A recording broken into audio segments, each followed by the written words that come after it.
All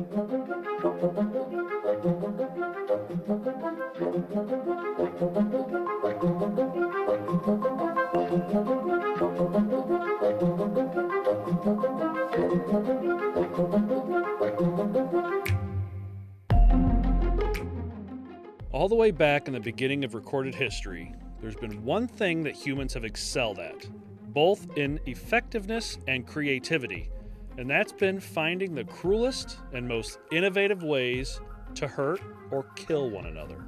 And on our new show, we plan on covering all of it. Hi, I'm Kevin. And I'm Dan, and we host a podcast called Torture. It's a show where we examine the most horrible things people have done to one another over the centuries and tell you about all the methods and devices that our ancestors were able to come up with, including the when, the where, and the people they were used on. Yeah, we'll go way back. We're talking biblical times, ancient Rome, ancient Greece, ancient China, to cover things like crucifixion, lynching, and the brazen bull.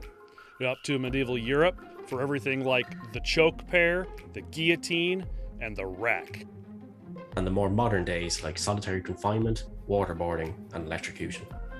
But that's only a small part of the history of human cruelty, because to really cover the issue, we also have to talk about the people that implemented them and the events in which they were used. Historical figures like Vlad the Impaler, Nero, and Pol Pot. Groups, institutions, and cults like the Viet Cong, Shinrikyo, and the CIA. Notable and historical events like the Japanese rape of Nanking, any one of the many inquisitions, and the story of Blanche Monnier. And it wouldn't be a podcast about human cruelty if we didn't cover some of the most sadistic people to ever live.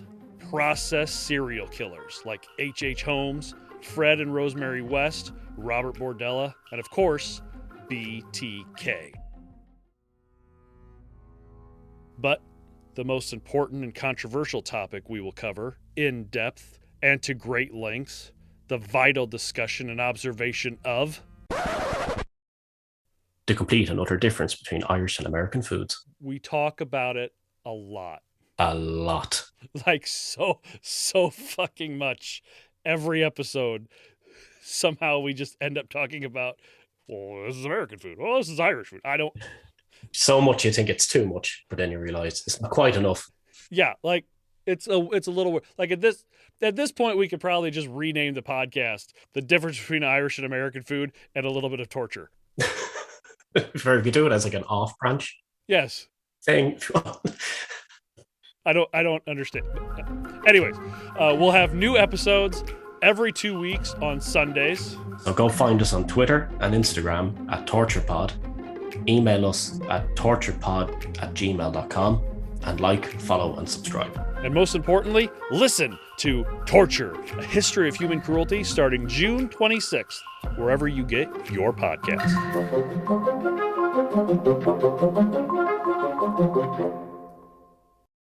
This episode originally aired on November 25th, 2021 on the Unethical Patreon. This week, our boss, Celeste Brown from Unethical Podcast, showed up to give a shit. Go check out Unethical. I'm on that show too. Are you both on the same account? That's weird. Oh, I took Richard's account because his internet works like somebody manually walking the message back and forth. Or at least just as fast. Dicks! Oh, Dicks! the dicks aren't here right now. May I help you? Who the hell are you? Oh, hi. I'm Abigail. I'm the new receptionist here. New receptionist. We didn't talk about hiring a fucking receptionist. Oh, Private Dicks, may I help you? Okay, I was talking to you, but whatever. That's fine. No, Juan, no. I can't talk to you right now. No, we'll have to talk about this when I get out of here. All right, I'll call you then. Yeah, don't call me here no more. Yeah, bye. No, please take another personal call. That'll make me so happy. I'm so sorry about that. Yeah, I don't care. won't let Where it are the dicks? I really don't have an idea where they're at right now. Can I get you a cup of tea while you wait? A cup of tea. I don't want a goddamn cup of tea.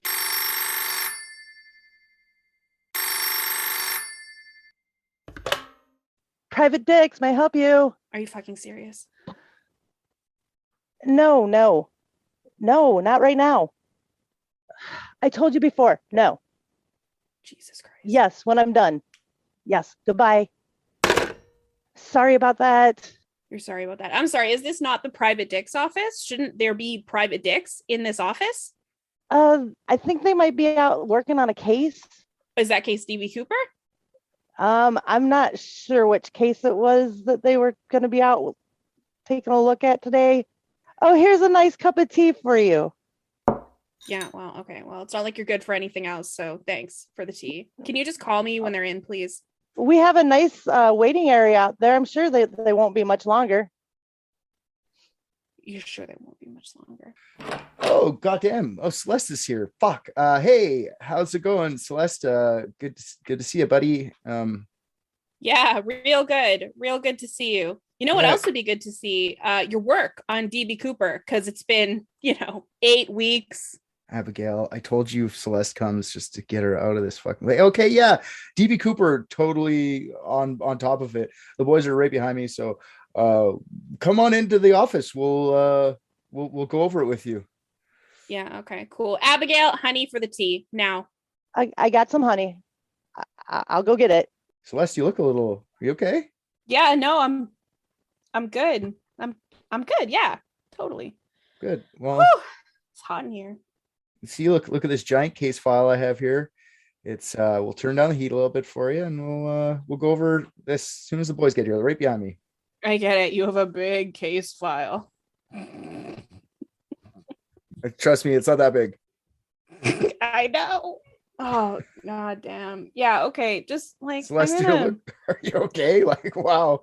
Yeah, it's been a day. I'll have a you know what? That's a little too far. I'm just gonna right here is good. Yeah, this is good. Okay.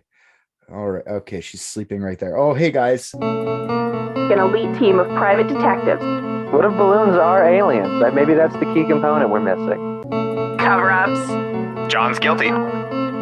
Mysteries that need to be solved. Maybe Mormons need mountains. Richard, shut up.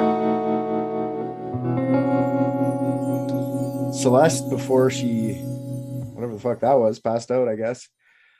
She'll wake up, I'm sure. She's fine, right? You guys think so? She's okay there? I don't have a mirror to put under her nose. Otherwise, I would. Yeah, I'm not touching her. Yeah, no, me neither. That feels like the wrong move. Yeah, no thanks.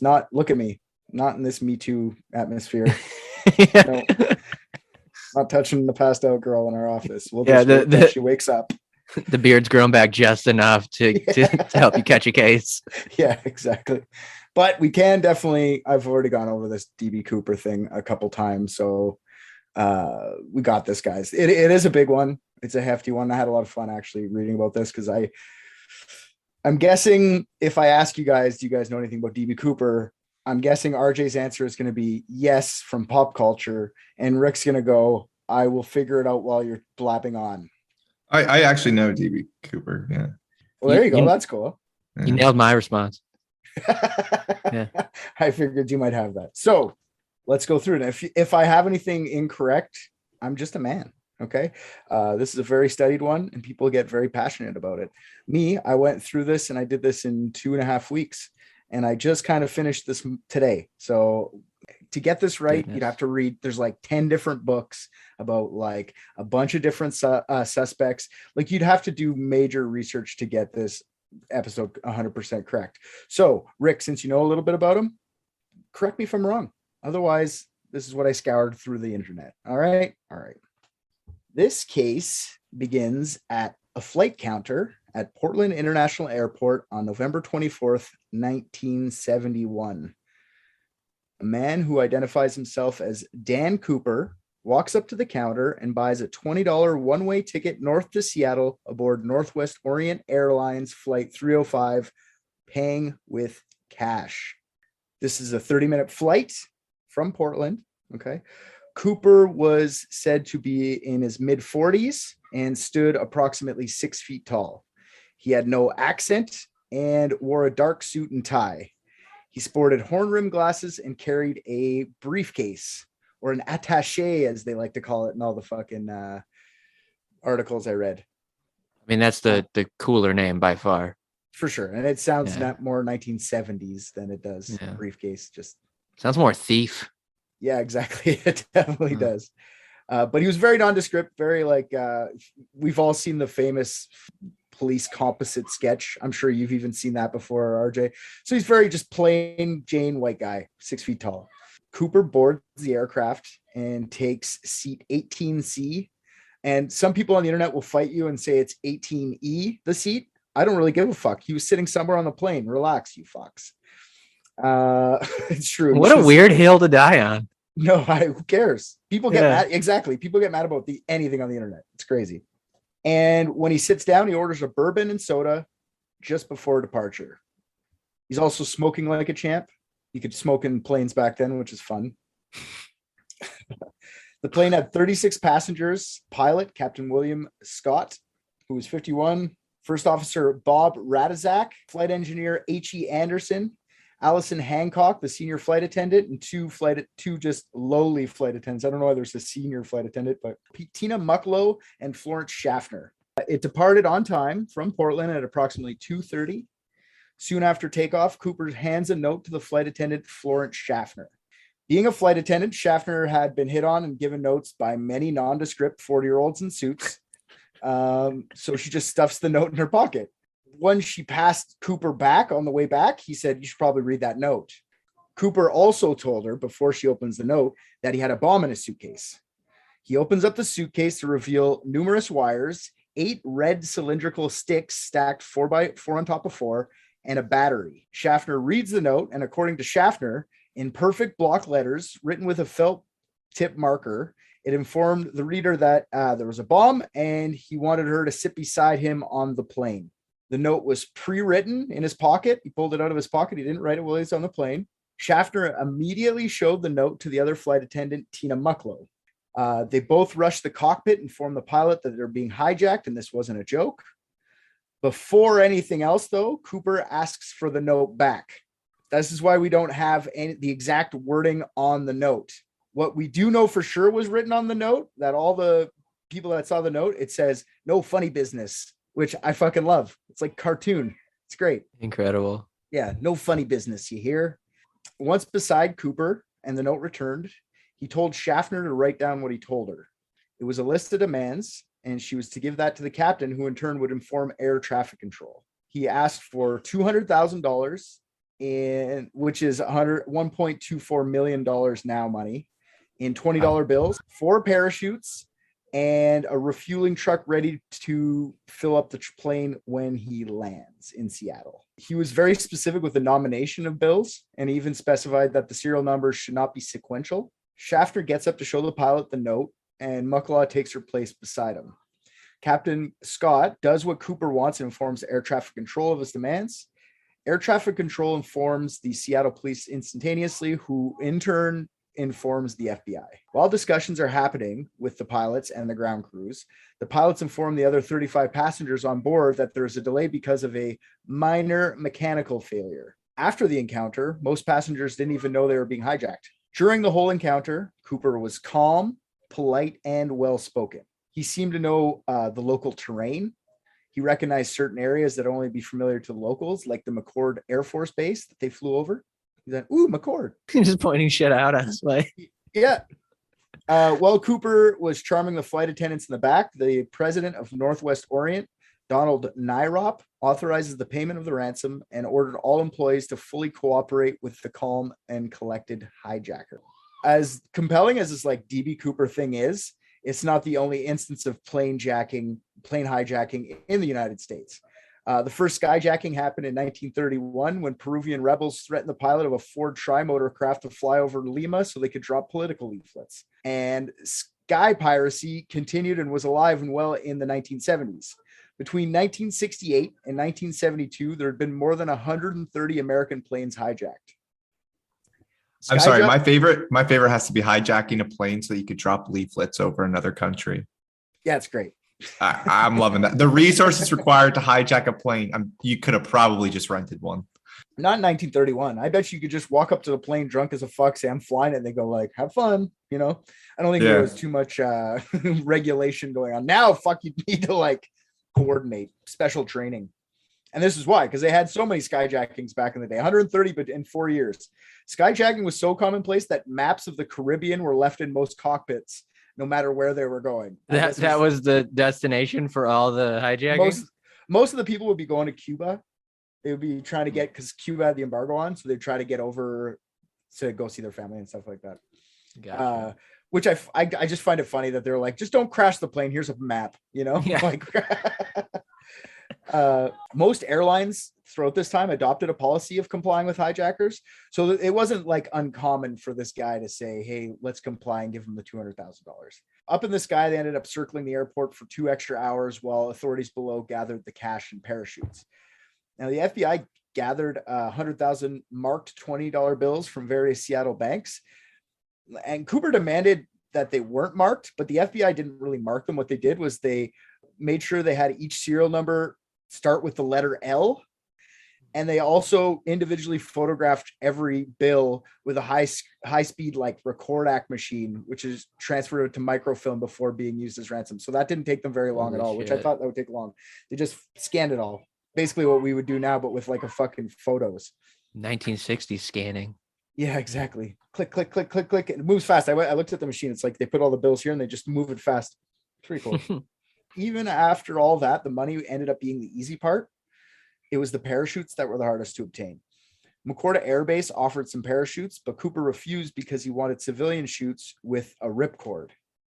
None of these fancy military ones, okay? He gave them another half an hour to obtain the proper parachutes. They finally got the 4 parachutes from Issaquah Skyport, a local skydiving school, and Earl Cossey, which is a master parachute rigger and parachuting instructor that works from his home. I'm like, okay, what, do you just have a plane? Anyways. He teaches people by jumping off his roof. Yeah. Don't pull it. It's hard to put back in. Yeah. The 4 parachutes are actually just like 2 sets of parachutes. One was like a main parachute and the other was a reserve. The FBI was going to give Cooper dummy parachutes and just to like watch him fall. Like, I guess that was their original plan. But then they realized, oh fuck, maybe he's asking for 2 because he's going to have like a sky hostage. Right. So they were like, maybe we shouldn't give him broken ones just so we don't kill a sky hostage. And I love fucking sky hostage.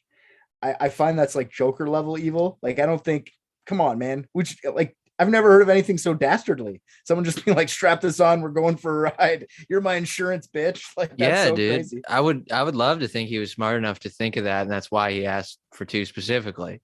Yeah. Because he had the forethought to, that's cool. Yeah. No, he definitely just thought, let me make sure that I strap the money in as well so I don't lose it all. The money had its own parachute. 100%. 100%. The money had its own parachute. Yeah. The money needs its own car too. There's been a lot of speculation about the 2 parachute things, like what you said, but also the FBI thought that maybe he thought that they would give him dummy ones. So if they didn't ask for 2, like what you said, so they're like, maybe he's double crossing us. I don't think they thought that he was going to strap it into the money, but I mean, hey, they should have said like, give me the money in a mannequin. Anyways, I'll just strap it on a solid gold mannequin. Yeah, exactly. And a parachute already on him. I don't want to put it on him. Made of unmarked limbs. Yeah. So by 5:24, 2.5 hours after the hijacking started, or about 3 hours, I guess, the FBI informs air traffic control that they've obtained the money and the chutes and were cleared to land. The message is relayed to Cooper through the captain, and the plane starts to descend. And at 5:39, the aircraft landed in Seattle. Cooper ordered Captain Scott to taxi the plane to a secluded and well-lit area of the tarmac. Cooper ordered the crew to dim the lights and close all the blinds in the cabin. He ordered that no vehicle should approach the plane except for the vehicle that was bringing the parachutes and the money and the refueling truck. And whoever's bringing the cash and chute should come unaccompanied. Northwest Orient's operations manager, Al Lee, drove close to the Boeing and got out of his vehicle and approached the aircraft in his street clothes. to deliver the money in parachutes. He was scared if he was in like his pilot uniform or whatever, his like uniform, they would think he was a cop and shoot him. So he just went in jeans. I don't know. I thought gun, like blow it up, I guess, not shoot him. I shouldn't say shoot him because he didn't have a gun. Mucklaw was tasked by Cooper to get the chutes and money over several trips from Lee while he stayed inside the cabin. So he just sent the flight attendant to grab the shit. Once the delivery was complete, all passengers and Schaffner and senior attendant Hancock were allowed to leave the plane. 35 passengers didn't even know they were being hijacked, like I said. The rest of the crew was to stay on board, so that left 5 of them, including Cooper. The FAA official, an FAA official contacted Captain Scott and asked if he could get permission to come aboard to speak with DB Cooper. He literally wanted to go on the plane to tell Cooper about the consequences of air piracy. Cooper said, no, I'm good. Stay off the plane, fuckface. Like, I get it. The plane is refueled while Cooper outlined the flight plan to the cockpit crew. Cooper was going to Mexico, or at least that's what he wanted to do. Cooper also demanded that they fly no higher than 10,000 feet at a speed no faster than 150 knots. We're back to fucking knots. Fucking stupid measurement of speed. Was the captain's name Nuts Jizzface McCam? Scott, I guess getting a Scott's like getting a load to the mouth. I don't know. Cooper also demanded that the rear exit door be open and the staircase extended with the landing gear be down the whole ride. Now, when he put that demand out, Northwest officials were like, no, you cannot take off with the rear door being open. It'll be unsafe and people are going to die. Cooper was like, no, it's fine. It'll be safe. But he didn't argue. He said, fine, I'll just deploy it midair. But he did argue for a bit. Like, he was like, I know, it'll be fine. Trust me. Cooper also wanted the cabin not to be pressurized on takeoff because he knew people could breathe normally at 10,000 feet. And if he depressurized while he was up in the air, there'd be a surge of air that would suck him out when he opened the exit door. So keep it depressurized, motherfuckers. Captain Scott informed Cooper that the plane wouldn't be able to make it to Mexico on the amount of fuel that a 727 could carry with all these specifications. So the back door being open, flying at such a slow speed, all that, you're never going to make it to Mexico, man. They would have to refuel somewhere. And they decided that would be the biggest little city in the world, Reno, Nevada. It's almost like Cooper obviously picked this plane because he knew it could do all the things that he wanted to do. He knew enough about planes, right? During the refueling, there was issues because of a vapor lock. Cooper noticed the delay right away and accused the authorities of stalling for time. So he knew enough about planes to know, like, probably shouldn't be vapor locking right now, unless they're a shitty fucking ground crew. The second refueling truck came in and finished the job just after Cooper laid out his route with the cockpit crew.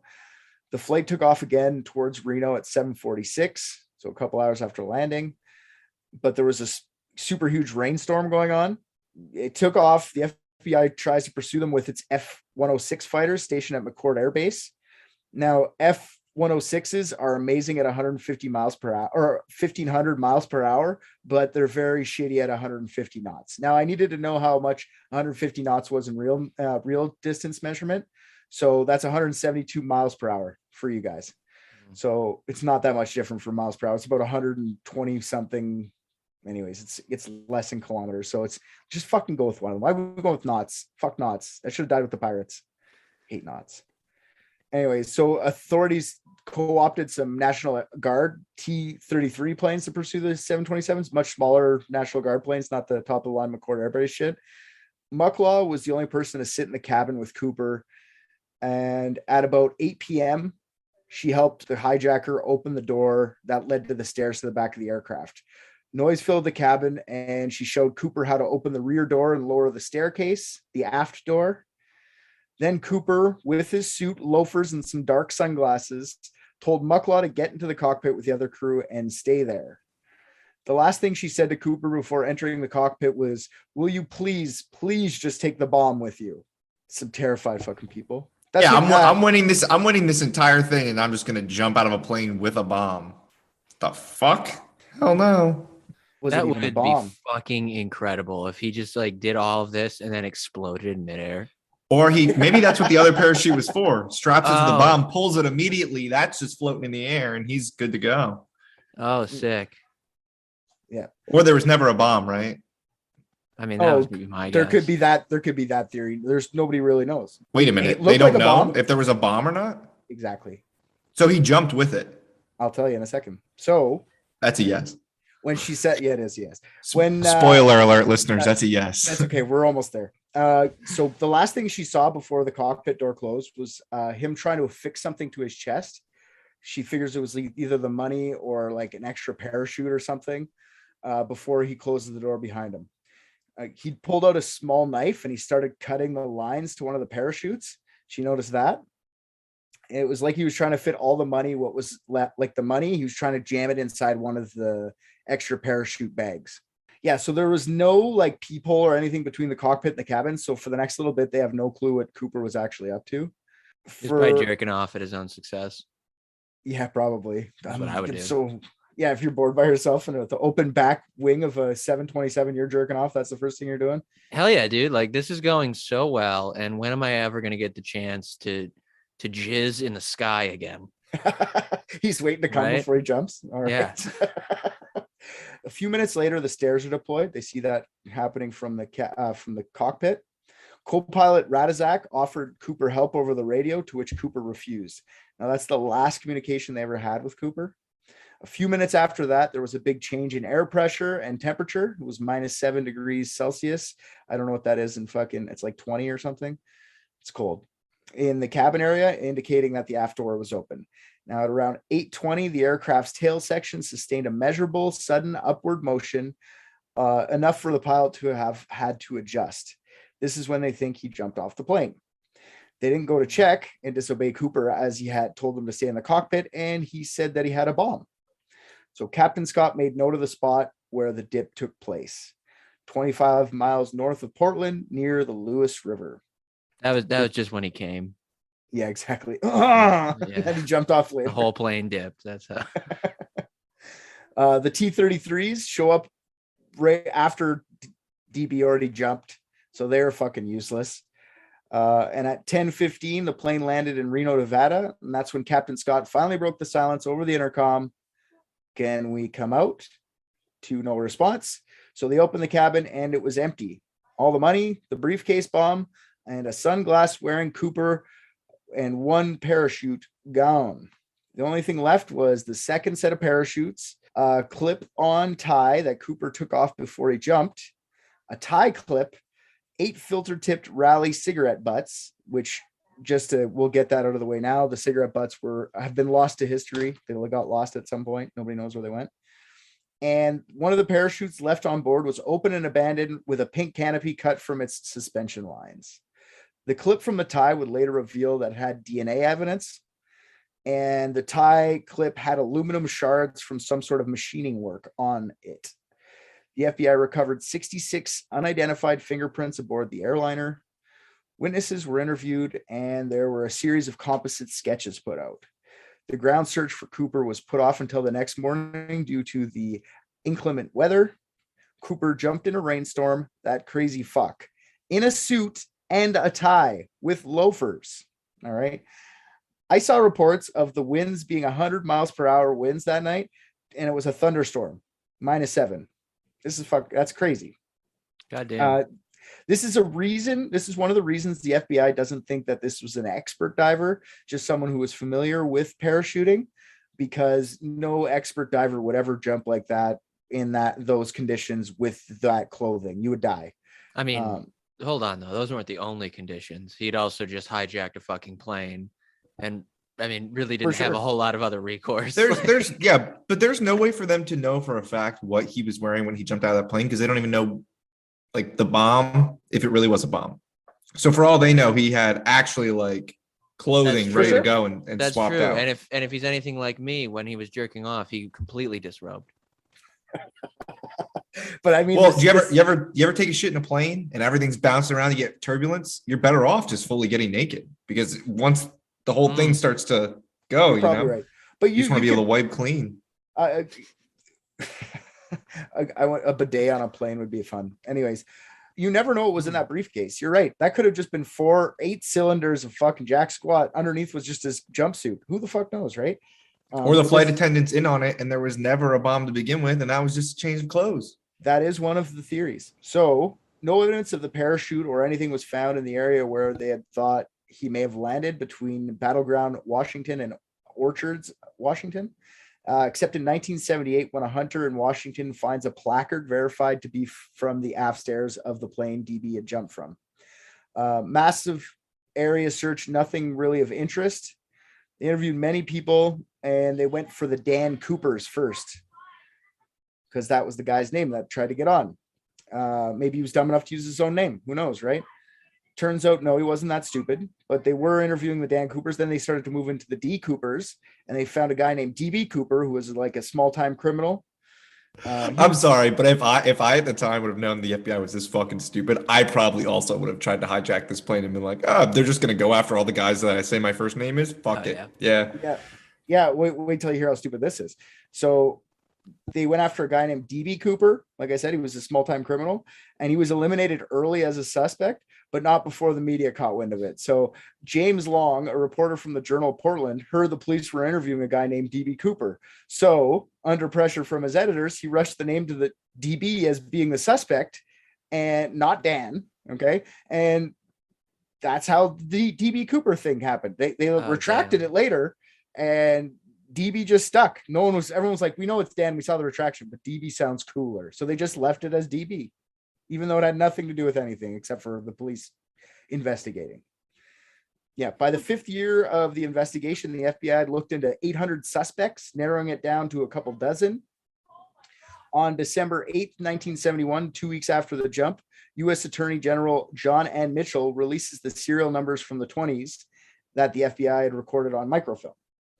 The money was never seen for many years. Most of the money was never seen for lion's share has never been seen ever, except for in 1980. 8-year-old Brian Ingram finds $5,800 of decomposing $20 bills by the edge of the Columbia River, 8 kilometers, 5 miles north of Vancouver, Washington. It would be the only serial numbers they match to the Cooper case ever, which they called it Operation Norjack, which I find fun. So the Operation Norjack case, it's the only money they ever found for the Norjack case. What they ended up doing with this money is the airline got half of the money and Brian got the other half, like the kid, and they only kept $280 for evidence. So they just give it all to the kid. Fuck you. Just an 8-year-old. Give him $5,000. Right. Piece of shit. Just fucking airline. Like I said, they found DNA on the tie. And in the past 20 years, DNA has been used to exclude subjects rather than point a finger at the real jumper. The DNA evidence has never actually convicted anyone. It's never even found anyone that's come close to it. I want to say a couple things about the DNA before we get into it, because a lot of these suspects get discounted because of the DNA. But this is 1971 in a plane when they gathered this.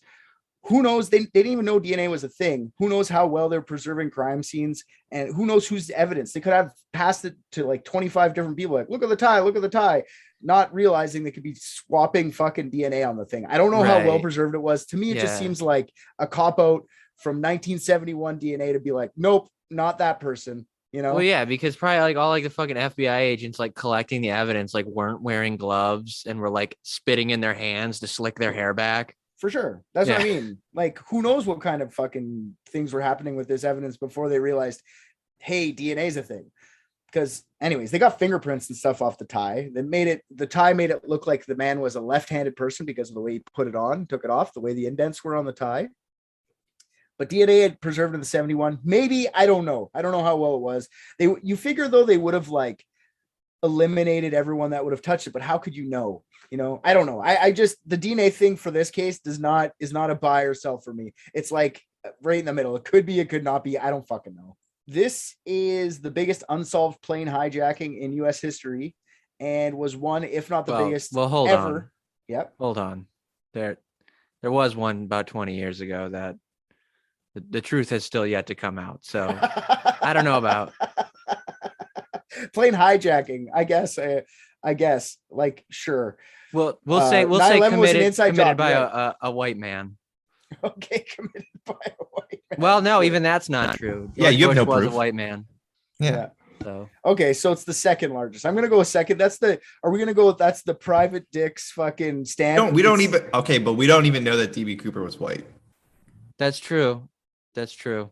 Well, they said he was white. The witnesses and people who bought the ticket from, and everybody. Yeah, but this could have just been Al Qaeda.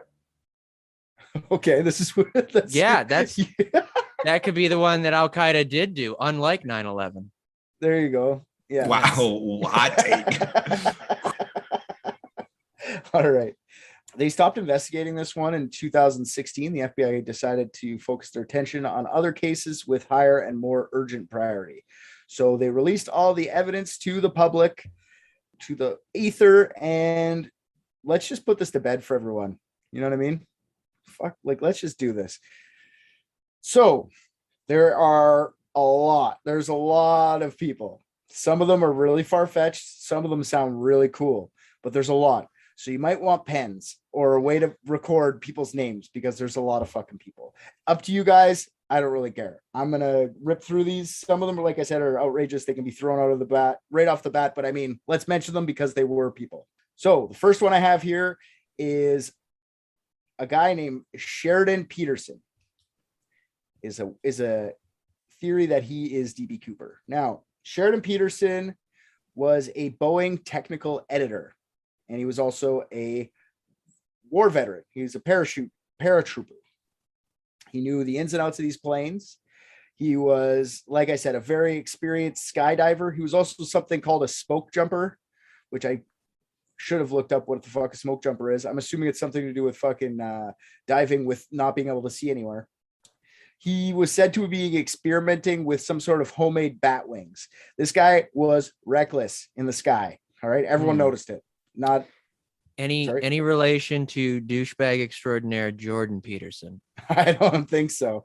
Okay. Well, yeah, we'll cross that theory off. Yeah. We can always say Jordan Peterson's the murderer or something too. I'm down. He's like a robot. He's a cyborg. Yeah.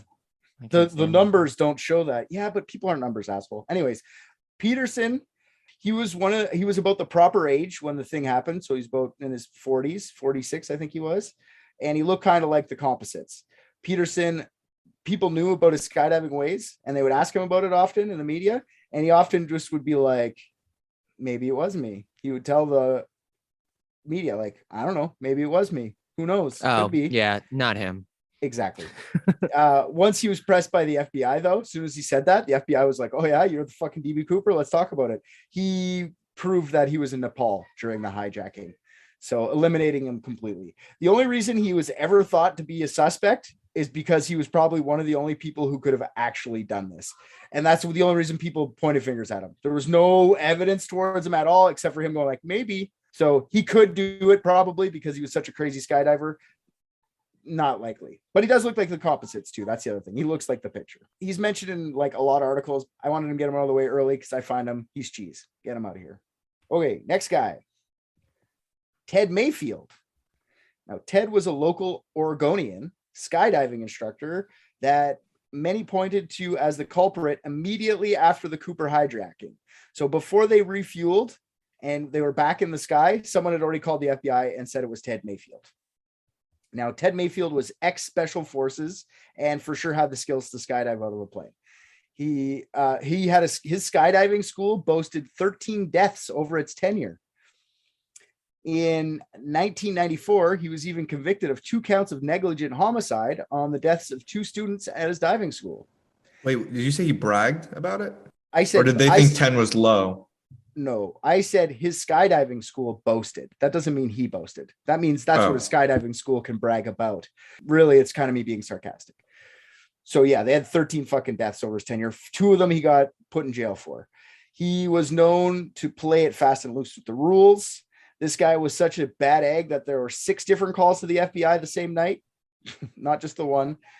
First problem with Mayfield is that he's physically totally different from Cooper. He was short and he was in his 20s. He wasn't in his 40s at the time. So probably not him. And people, when they accuse him of doing it, his daughters were like, no, he's not the guy. She remembers. No, sorry. He's real fucking dumb. Yeah.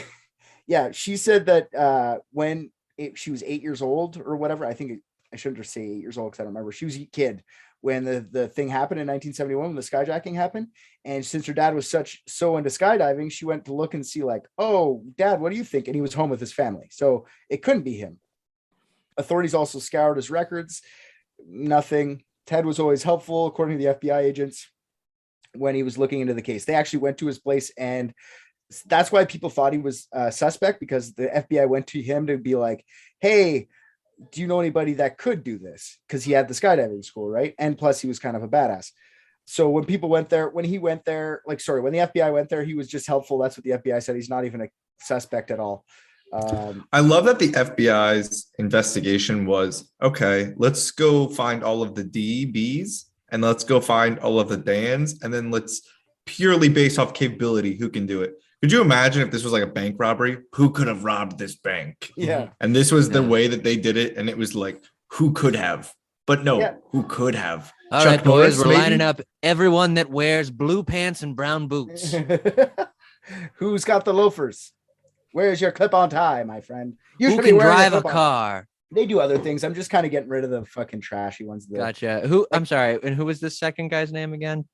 Tom This guy's name is Ted Mayfield. He Ted. actually helped the FBI find the parachutes. Like that's what that's why people were talking to him. It had nothing to do with, anyways, kind of just a shady character. This is what happens when you have a past. People just automatically think you're a fucking badass. He actually died in 2015 after his vintage plane fell on him and smashed it and killed him. Incredible. Yeah, he was 79 years old when he died. So he's done. Damn. Jack Caufelt is the next guy. His name's Jack Caufelt. Bryant Jack Caufelt, a longtime criminal who died in 1975, claimed to his friends and family that he was D.B. Cooper in the years after the jump. Caufelt had gone to jail for auto theft in the late 40s and stayed in there until the early 50s. One of his other cellmates was an ex-Air Force pilot named James Brown. Not that James Brown, different James Brown. Okay. They became good friends in jail, and after their stints in the cliques, they both went down a different path. Brown became an engineer, while Jack moved on from his robberies to bigger cons in bigger cities. In 1974, a now 57-year-old Caufelt, so when this hijacking would have happened, he would have been like 54, okay? So in 1974, when he was 57 years old, a similar aged Brown and Brown's 19-year-old son, Byron, head to Mount Hood, Oregon, so they could search for D.B. Cooper's missing money. This was their idea of a good time. Caufelt wanted Brown's son along so the old guys could have some young blood in their search in the wilderness. This is where Jack confessed to them that he was D.B. Cooper and they were on a mission to find his money. Caufelt claimed that he had landed on Mount Hood, put the money in a big plastic bag, and cinched it closed with a rope from the reserve parachute he had cut off while still in the plane. While walking, the wind picked up, got him by his parachute, and he dropped the money into the forest below, and he couldn't find it again. On the trip, Brown claims that Caufelt found remnants of the parachute, and then Caufelt burnt it immediately with a magnesium mixture. The three treasure hunters never found the money that weekend they went out, but this doesn't change the fact that Byron wrote a magazine article outlining their adventure. He had researched Caufelt and went back on another occasion in 1977. Byron claimed that Caufelt had a jeep and supplies hidden near the mountain at a local resort. Caufelt claimed that he had an accomplice who lit bales of hay on fire to guide the plane in the proper direction, because Mount Hood isn't close to where they think they went. But they think that he had an accomplice, lit a bunch of bales, and they went, follow those fucking bales. Once he got to the proper place, he jumped out, and then his buddy would have picked him up and brought him to safety. But womp womp, I dropped my money, so I can't really get away with it. So I guess his accomplice wasn't part of the money part, I guess, because he asked his other friend to come out and look for it with him. Byron also claimed that he went back to the town and he like brought a picture of Caufelt and went like, you remember this guy between 1971 and 74 out here searching? And lots of the locals were like, yeah, he's been out here a lot, actually, more than, not a local, but he's out here searching the woods.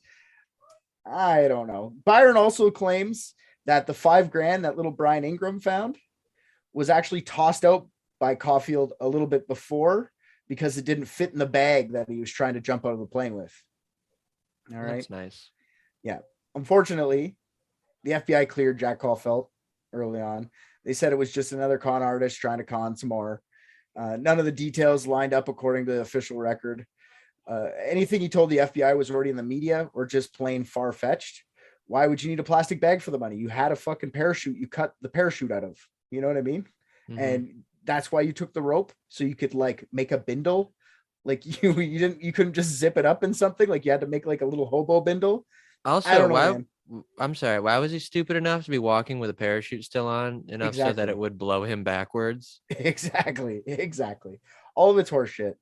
But this guy was trying to get his friends to find the money. Like that's what he thought it was. Really, that's my thing. This guy's bullshit, I think. Some of these are more like, let's be honest, they're coming to the good ones. All right. Theory. Kenneth Christensen is DB Cooper. Christensen worked for Northwest Orient as an airplane mechanic. He was also a veteran paratrooper. So this means that he smoked cigarettes and loved bourbon. It doesn't mean that, but he did apparently smoke a lot and drink bourbon. Also, just because he liked bourbon doesn't mean that's why DB Cooper got a bourbon on the plane. Maybe that was the only thing. It's not like they give you like a full bar when you're on a plane. They're like, would you like whiskey or fucking something else? You know what I mean? Like planes don't. Hey, maybe you've never been on a plane in 1971. That's baby. what I was going to say. Maybe 1971 plane had a full array of Just fucking a liquors. haze of smoke and liquor by the gallon. Yeah. I didn't really get into this in the episode, but I'll tell you anyway. There's a part about the flight attendants, and the flight attendants talk about how like once they turned 35, they were supposed to have to retire. Like they had to sign a contract. You're done. Damn. You're supposed to look good. You can't get fat, like shit like that to be a flight attendant. So yeah, but you're probably right. It was like this weird fucking like drunken party up there. Girls, get me some drinks. None of our passengers are going to want to sexually harass you. You're fired. Yeah, exactly. You're too old to be sexually harassed. Get off this plane. Ken was left-handed, just as Cooper was. They know Cooper was a lefty because of the clip-on, like I said. Lyle, Ken's brother, claims that Ken is without a doubt Cooper. I tried to figure out. So wait a minute. Wait, is the idea with the clip-on tie that I cannot, if I'm a righty, I can't use my left hand to clip a tie? Correct. That's illegal. Not that you can't, but you would habitually, without thinking about it, use your left and use your right. It's like how you use your right hand for most things. But no, he's wrong. It's against the law. I'm confused. Wait, did they say that they saw it on him? Yeah, it was on him. So did they find it later, or is it just like? No, yeah, it's left on the plane. It was he took it off when he put on his parachute and stuff. He left that on the plane. But they're reversible. Because the clip, it's just a clip, and you can put it on whatever side you want. So if they just found it, that doesn't make it a left-hand clip-on. I agree with you. It's not a left-handed clip-on, but it's the way the impressions were, like the way you would hold it with your thumb like this. I was thinking about that too. I was like, what if someone put it on for him? That would be reverse. But it'd be like your imprint would be out. So he put it on himself. So would you instinctively just pick up a clip-on with the hand you're not dominant with and put it on? I don't know. But maybe I always put it on while I'm brushing my teeth, and I use my dominant hand, and then that could be it. Or if we go back to him jerking off, he would probably be jerking off with his dominant hand, right hand, and then having to put his tie on and off with his left. It's just logistically impossible. No, I agree. It doesn't have to be left-handed. And I'm with you on this one. I think the FBI makes way too many assumptions and knocks off way too many suspects for stupid things. They even say at a point, like the FBI says at a point, like, we can't discount these witness testimonies because it's the only thing we really have. And it's like, yeah, you can, because people don't have great memories. Shit gets, especially in like a panic mode, pretend you're one of those like flight attendants. They were probably scared out of their minds. They weren't thinking properly. They weren't remembering everything correctly. There's no way. But the FBI goes, we can't discount this shit. So like, I don't know about the FBI on this one. There's a couple theories to go with the FBI later too. So, okay. So Ken, they think he was left-handed like Cooper was. Okay. Lyle gave his tip that his brother to what is called a private private detective place, but they're called Sherlock Holmes private detectives. Like, get the fuck out of here. That would be the last people I would go to for private detective work. I would go to private dicks first. Say, careful toss on that question out there. That's definitely called embezzlement. Yeah. Oh. The PIs did some digging. He also, when he passed on the message to the private investigators. He also passed it on to some Hollywood producers so they could make a movie. Lyle says that in 1994, after his brother's death, they found an expensive stamp collection, gold coins, along with $200,000 in money in the bank. Lyle also claimed Ken bought his house with cash not long after the hijacking. There was also a woman in 2010 that claims that when she was a little girl, she caught her uncle Kenny building a bomb in the shed. She never brought this up in the 40 years, though, only in 2010. The same issues that we have with Ted, we have with Ken. Okay. They don't have the same description. Like, they don't look the same, really. Ken was balding, short, and chubby. Cooper was tall, thin, and loads of hair. Ken had a vampire's complexion compared to Cooper. Like, Cooper was dark skinned. This guy was like a ginger, basically.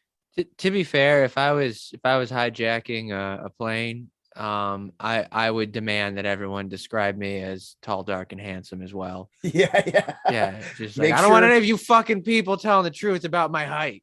That's what else you said on the note. If you tell any motherfucking one in the media that I was short and fat, swear to God, I'll kill your parents. I'm gonna find you and I'm gonna blow you up in your home. Yeah, exactly. After investigating, though, they found out that Ken did not buy his house in cash. It took him 17 years and a mortgage to pay it off. That's public record. You can go look it up. And the $200,000 came from Ken selling some of his farmland at $17,000 an acre. Also, Lyle's report of the stamps value was way off. He said his brother had like $200,000 in stamps. After appraisal, it was like $20,000 in stamps. So also the whole thing with like stamps fluctuating in price and stuff, usually like over time, they just go up. So like if his brother bought these stamps in 1971, it's 1994, they probably would have been like $2,000 worth of stamps. You know what I mean? So like he cashed out in stamps. Like, anyways, Lyle's kind of a moron. Yeah, it sounds like it. Yeah. The FBI took him off the prime suspect list for another reason. He was too good at skydiving. That's another thing. They keep saying just people aren't good. People are too good at skydiving. No, thanks. You're off my list. So I find that stupid too. I feel like if you were trying to steal $200,000, you would want to jump out of the plane as an expert anyway. Even if you did look like, fuck, who cares? It's stupid. Listen, your capability has absolutely nothing to do with it. Because as we know, people are fucking crazy or fucking idiots. For sure. You could have never jumped out of a plane. You could have been like, do I need 2 parachutes for this shit? Yeah, for just sure. ask for 2 parachutes and be up there and be like, yeah. And the fucking ego on somebody. So like, you know what I mean? Like, even if you just had like glancing or cursory knowledge of skydiving, you'd probably be like, yeah, I can do it in a storm. Yeah, exactly. Yeah. Give me a couple hours on YouTube. Honestly, I mean, in-flight Wi-Fi nowadays, like easily, I would jump out of that plane. How about that dude who hijacked that fucking plane and was just flying it fine? And he never flew a plane before. Do you remember that? Oh, yeah, the Sky Hero guy. That guy. Kent Chungus did an episode on him on fucking.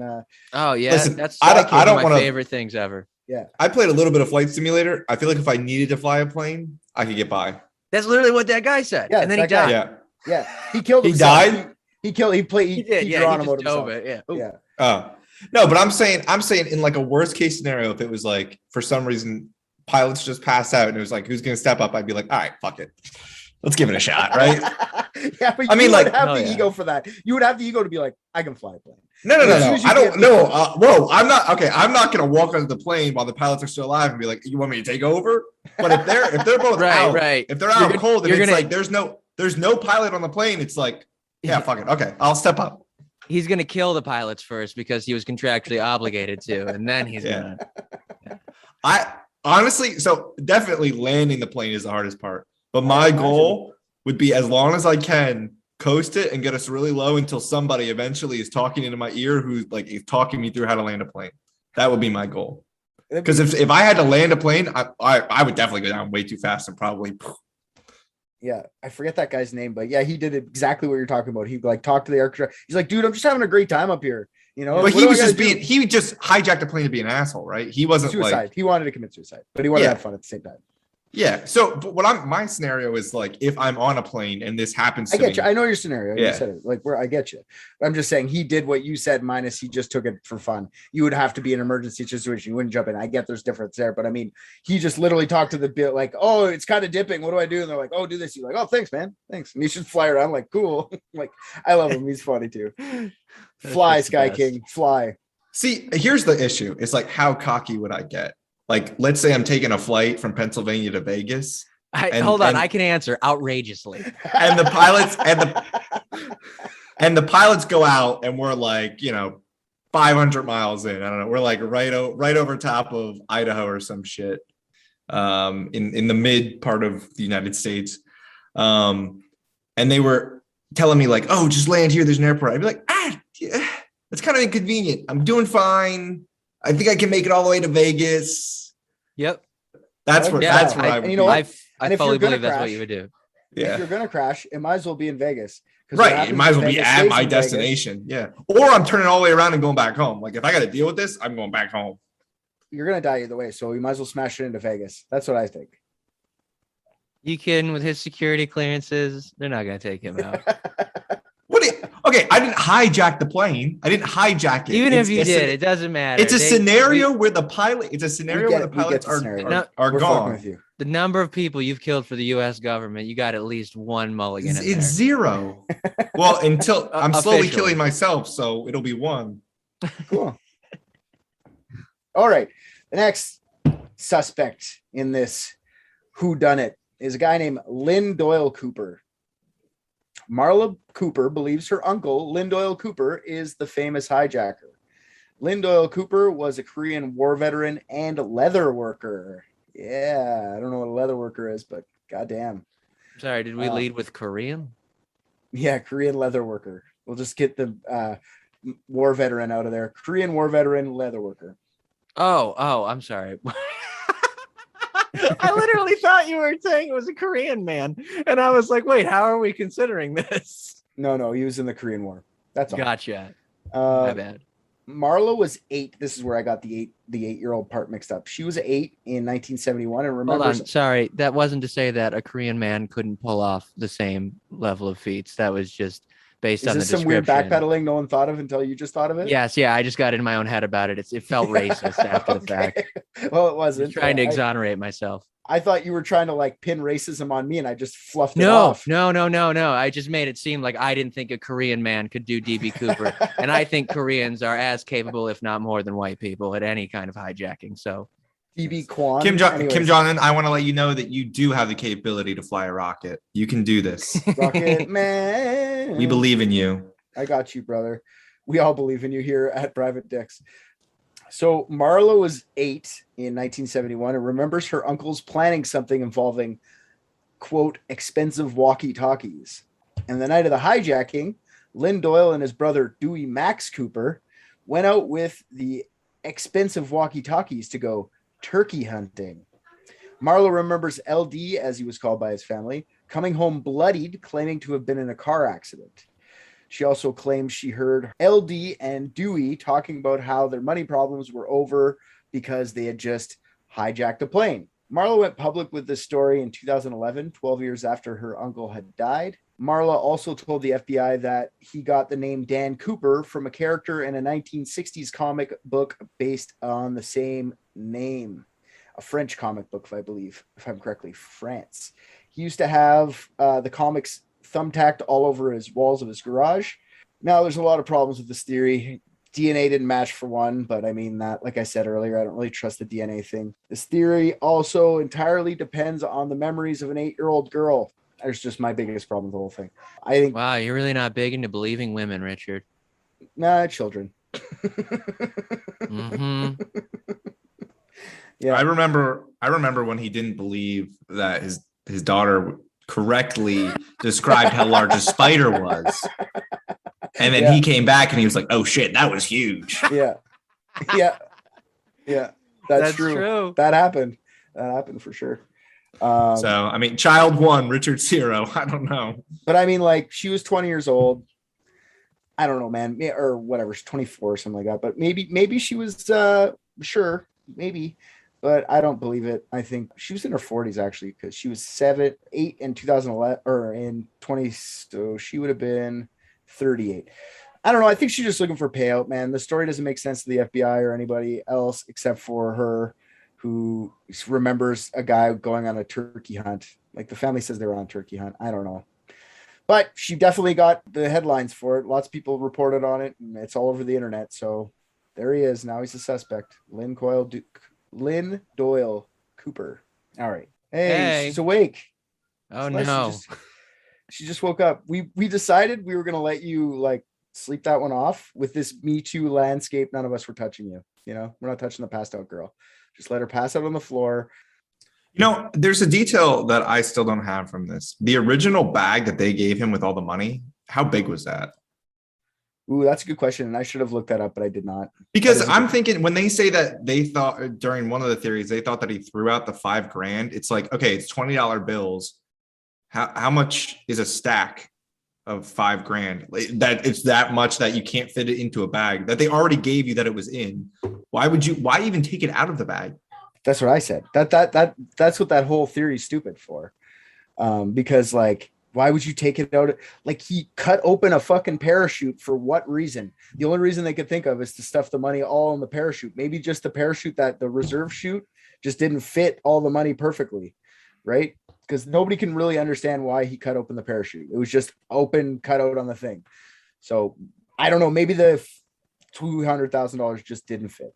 But maybe he was naked, actually, and he was using the parachute to cover his shame. Yeah. You know what? I don't think this guy is shame. He jerks off in the back of the planes by himself. He was by himself. Shameless. So that's he had to clear out the entire plane to finish. That's true. I have a feeling he was a little shameful. That's true. Yeah. All right, Celeste, it's really awkward you walking in on this part right now. So why? I'd respectfully disagree. Yeah, I don't think it is. I meant just awkward. She doesn't know what's going on. Not awkward. I'll talk about jerking off in front of Celeste any day. It doesn't matter. Done that plenty of times. Done that plenty of times. Been there, done that. You went from it was okay to when am I okay? There's never been an okay. It's just whatever comes out of my mouth. Yeah, so we're just outlining suspects, and I don't know how much you know about this case there, Celeste. You must know what happened, right? I actually don't know a ton about it. I know I like this story. It's cool, but I don't know a lot about it. All I know is that this fucking dude hijacked a plane only to jump out of it and disappear forever. That's so metal. Now, I got a question for you. What do you know about, like, maybe you don't know much. I don't know. Do you think they would have kept evidence really well back in 1971 for DNA purposes now? Like, do you think they would have thought about, like, obviously they didn't think about DNA. Do you think they would have thought of, like, don't touch everything and everybody don't touch everything? Because I don't think that. I think they just would have been like, look at this tie. What do you think, Johnny? And they would just would have passed it around the room. I don't know. A lot of cases now, though, are being solved with DNA evidence from the 70s, but I'm talking like murders, right? I think if it's not like a murder, it's just a little fleck on a fucking tie. That could be anybody, right? I don't know, man. I feel like 1970s, like cops that are there, like investigating like a robbery. They're showing up, like spitting tobacco chew on the ground, fucking like. Yeah, and let's not forget this is an airplane to begin with. Okay, even now the cleanliness on airplanes is questionable. All right, that thing was a disgusting cesspool of filth. I'm just wondering, like, when you think about, I mean, the DNA in this one, they lost a cigarette butt, so that was just stupid. Because that was the one that was probably the key indicator if you're gonna look at DNA. They should have known DNA was going to be invented.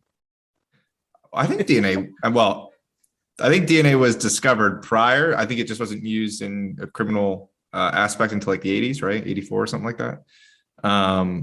But what I don't understand is, like, they didn't have the cigarettes, which would have been like, there's no reason anyone else would have put their mouth on one of the cigarettes, or like they didn't have that, but they had this tie clip. And I guarantee you that every single person in the FBI was like, oh, let me look at that. And they were like, hold on though, because I have met many people that put their mouths on already smoked cigarette butts. All of them are broke ass fucking comedians who were like, ooh, that's a little less than half, and then they smoke that shit from the ground. So maybe that's where they all went. No, but that's where they all went. None of your friends that are comedians are getting on planes. It's not happening.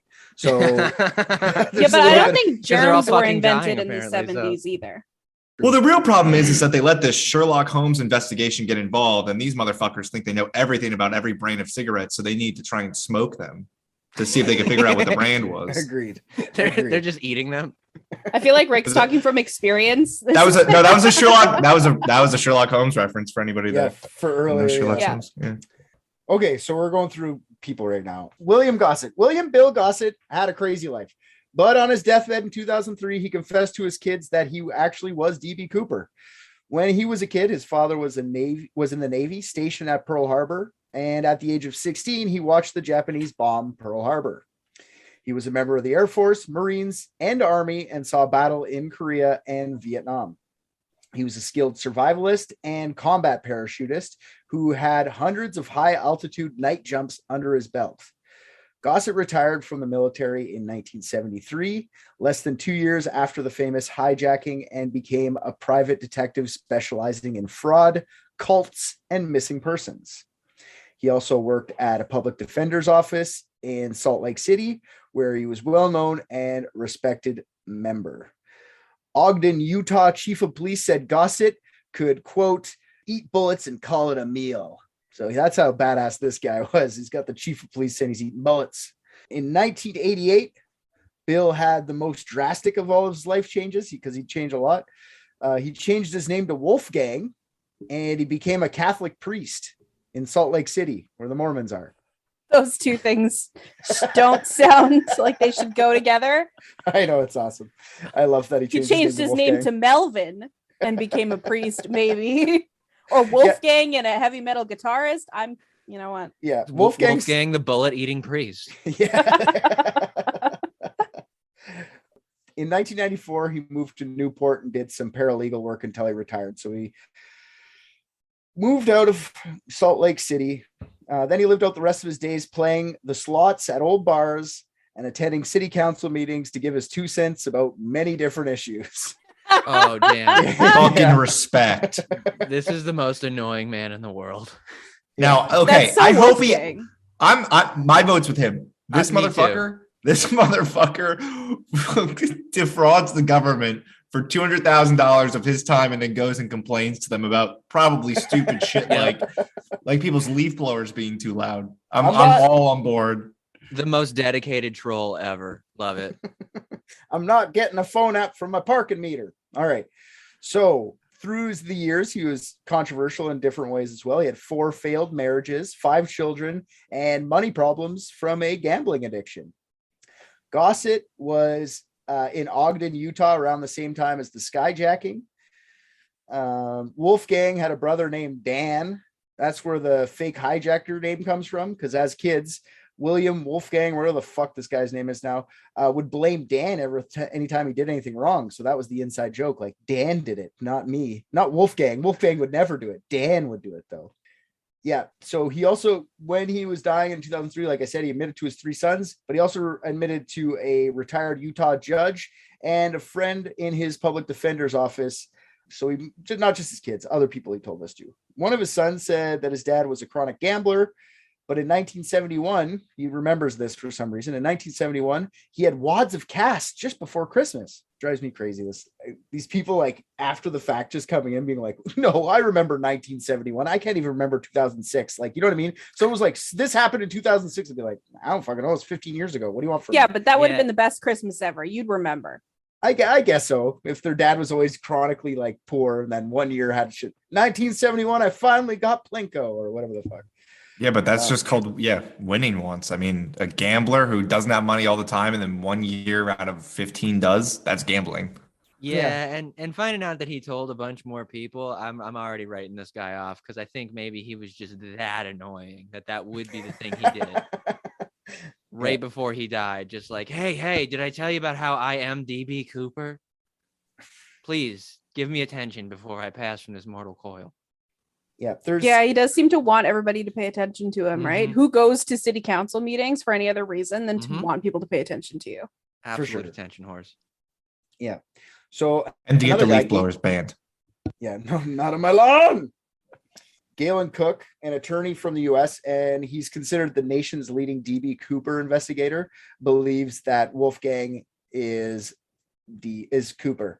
Cook claims that, there's going to be some letters that come up later. I'm not going to mention through here because I don't believe it's him. But Cook claims that the 4 letters sent to various media outlets right after the hijacking from a supposed DB Cooper are linked to Gossett.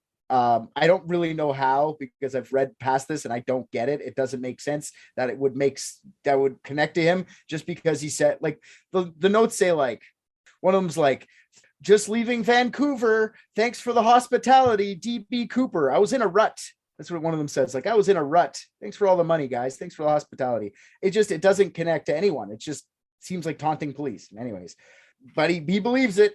Gossip's kids also believe that it was their father, but he gambled all the money away.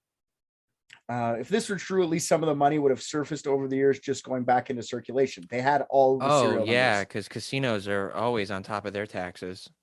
It's not on top of your taxes. How do you get your money from your thing into like a bank? Where does it go? Does it just sit in a vault? It's got to make its way. If you're gambling it, that's like the number one way to launder money. Okay, what happens with laundered money?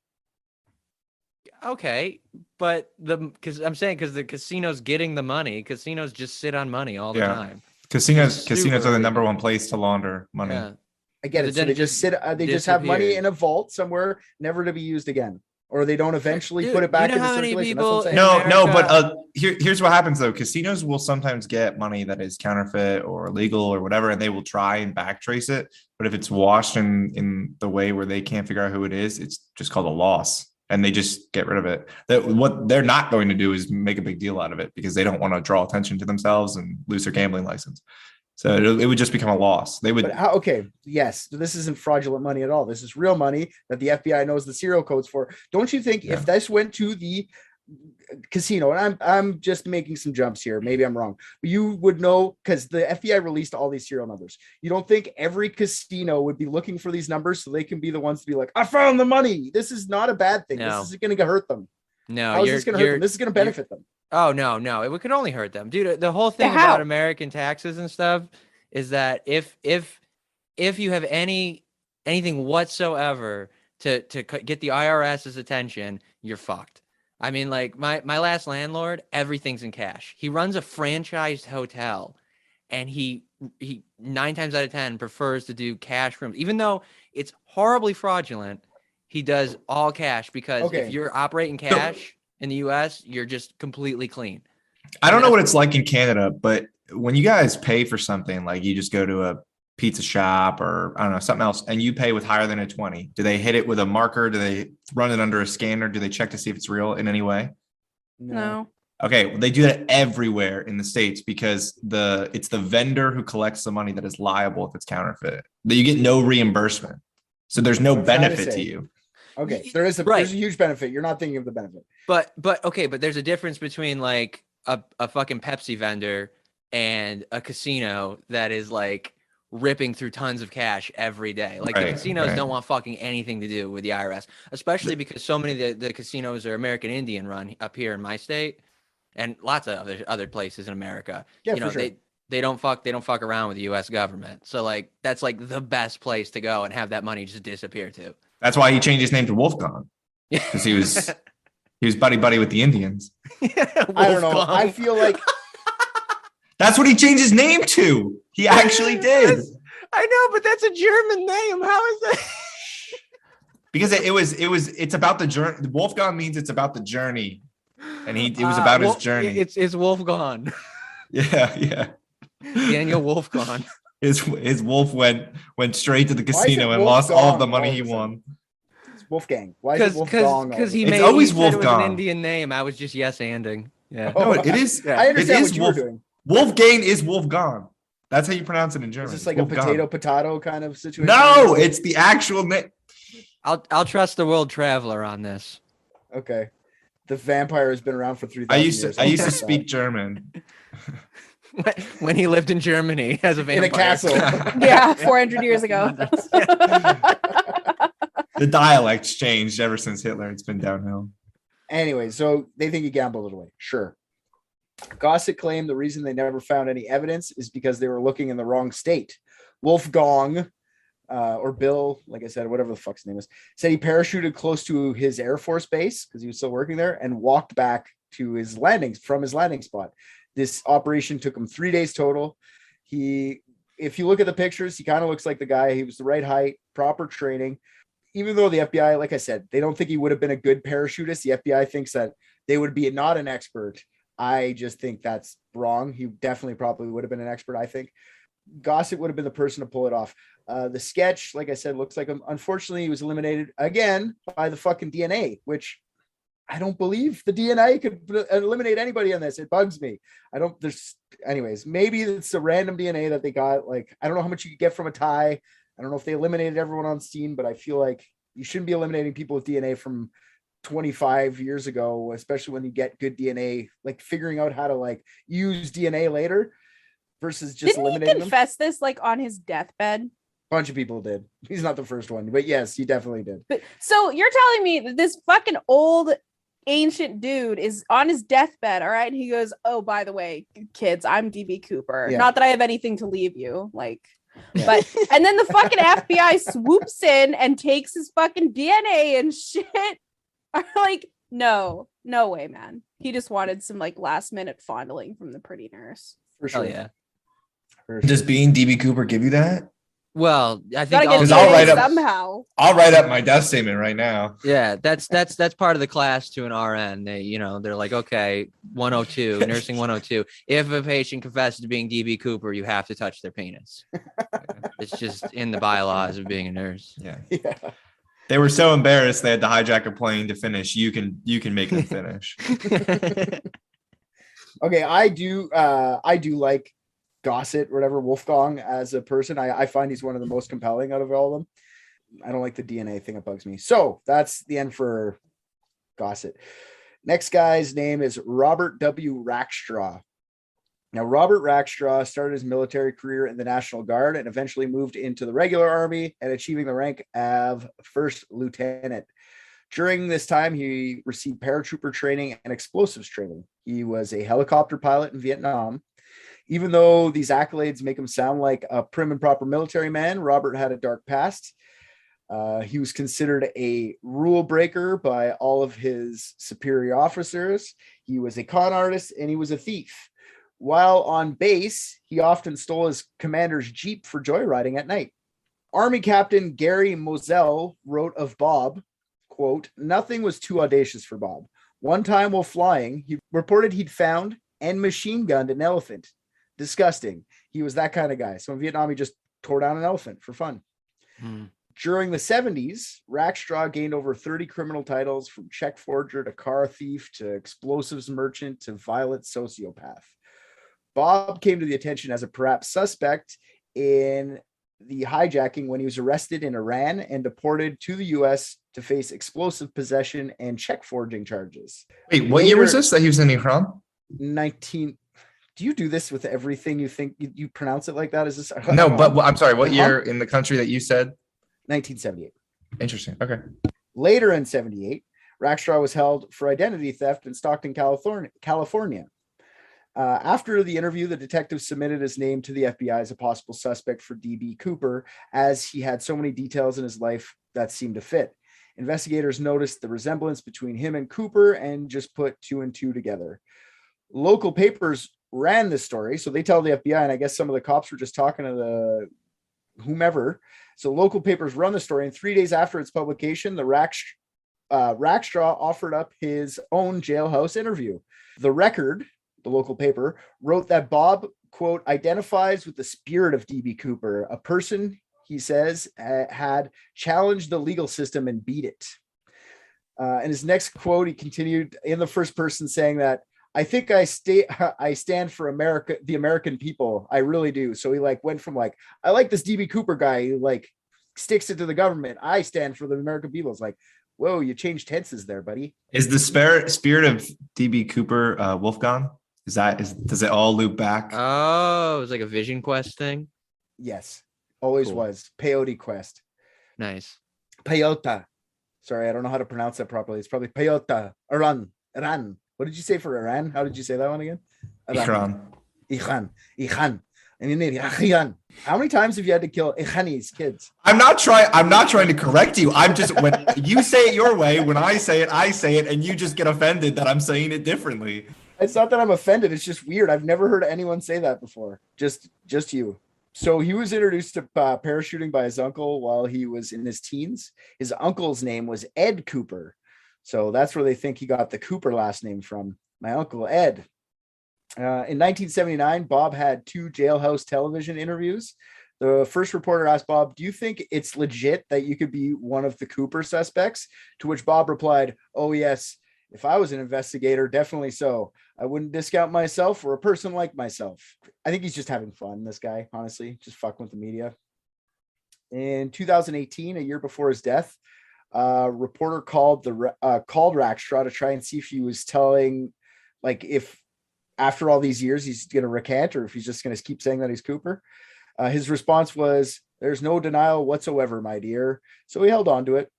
Now, if you look at the composite of Cooper in the 1970 photo of Rackstraw, they look like the closest out of all of them, I think. I think this guy's like the closest looking. Maybe not, though. Thomas Colbert. I don't know how we're going to say it. I don't know how you're going to say it, Rick, but I'm going to say it like that. Colbert, okay? Thomas Colbert, author of the Cooper investigative book, says that in 2015, a photo of Rackstraw was brought to one of Cooper's witnesses to verify whether it was him or not. Out of the 6 people in the photo lineup, the witness picked Rackstraw without hesitation. Colbert was so convinced of Rackstraw being Cooper that he put together a team of 40 people to investigate for like a national,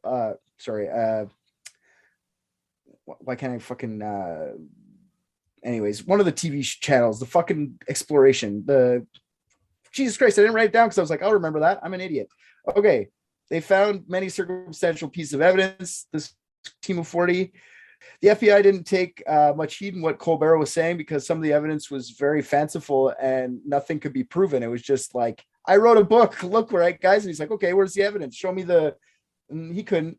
He just wrote a book. Colbert says the FBI didn't take him seriously because of the embarrassment of not being able to catch Bob, not because of the circumstantial evidence being like shitty. Robert Rackstraw was also a suspect due to a series of letters mailed to the FBI and local media outlets shortly after the hijacking. One of them blatantly identifies Rackstraw of the crime. Some of them are just basically taunting police. One of them says, I had to do something with the experience my uncle taught me. So Uncle Cooper, the last 2 letters had code in them, like World War II codes, like wind talker codes, you know, those fucking like, do you remember that Native American fucking people that would break codes, code breakers from World War II? Wolfgang. You guys remember that? Wolfgang. Oh, God damn it. But yeah, they had to use that like code from World War II, and only people with like older military experience would have known this, like off to like just write it out on a piece of paper. The code was like 717171884, which apparently in wind speaker talk translates to "I'm Lieutenant Robert W. Rackstraw." But the FBI cleared Rackstraw as a suspect because he was only 28. He wasn't old enough. He wasn't in his mid 40s. I don't know. This FBI is so fucked. Pretty rough looking 28-year-olds, especially in the 70s, dude. Yeah, that's Especially what I'm ones saying. that have been taught such lessons by their uncles. I saw your face. I like this guy for it though, okay? Because I feel like he was taught these lessons by his uncle, and then he dissociated into a new identity that was DB Cooper. Okay. DB Cooper is also the one that blew up the elephant with the machine gun. Celeste has made him a victim in this. You're welcome. Continue. Yeah, Rackstraw. Honestly, I like Rackstraw as well. I think he looks pretty good for like the composites. I believe the composites because it was made from like a bunch of people, so I feel like he looks kind of like that. But I don't believe the height.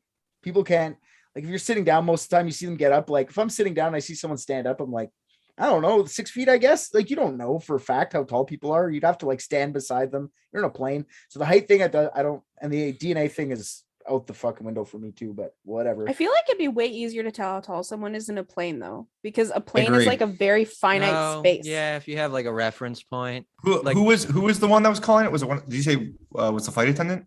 There was a bunch of people that said he was like between like 5'10" to 6'1", like 6 feet is where I feel like you have the upper 6'9".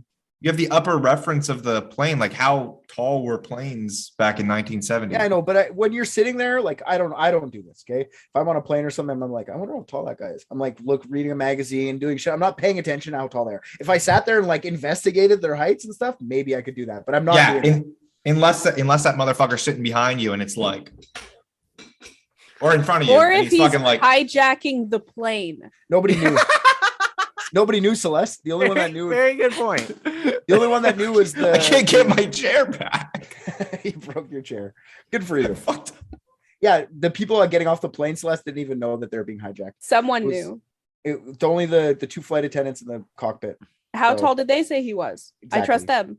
Yeah, no, for sure. I'm just saying, like, I do not trust them, for the record. I don't trust anyone.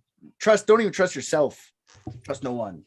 All right. Investigation. We're not here to trust anybody. We're not the fucking FBI, all right? People who are not named Dan, look Okay, out. well, some of us aren't. Okay, so he was cleared by the FBI because he wasn't old enough. All right. Although the one witness went straight to Rackstraw as a suspect in the photo lineup, other witnesses say that the resemblance in the composite is only, it's not real life. When they looked at the picture, they're like, nah, it's not him. So there's only one person that went, yes. They say 6 people did, but I mean, other people did the same thing and they said no.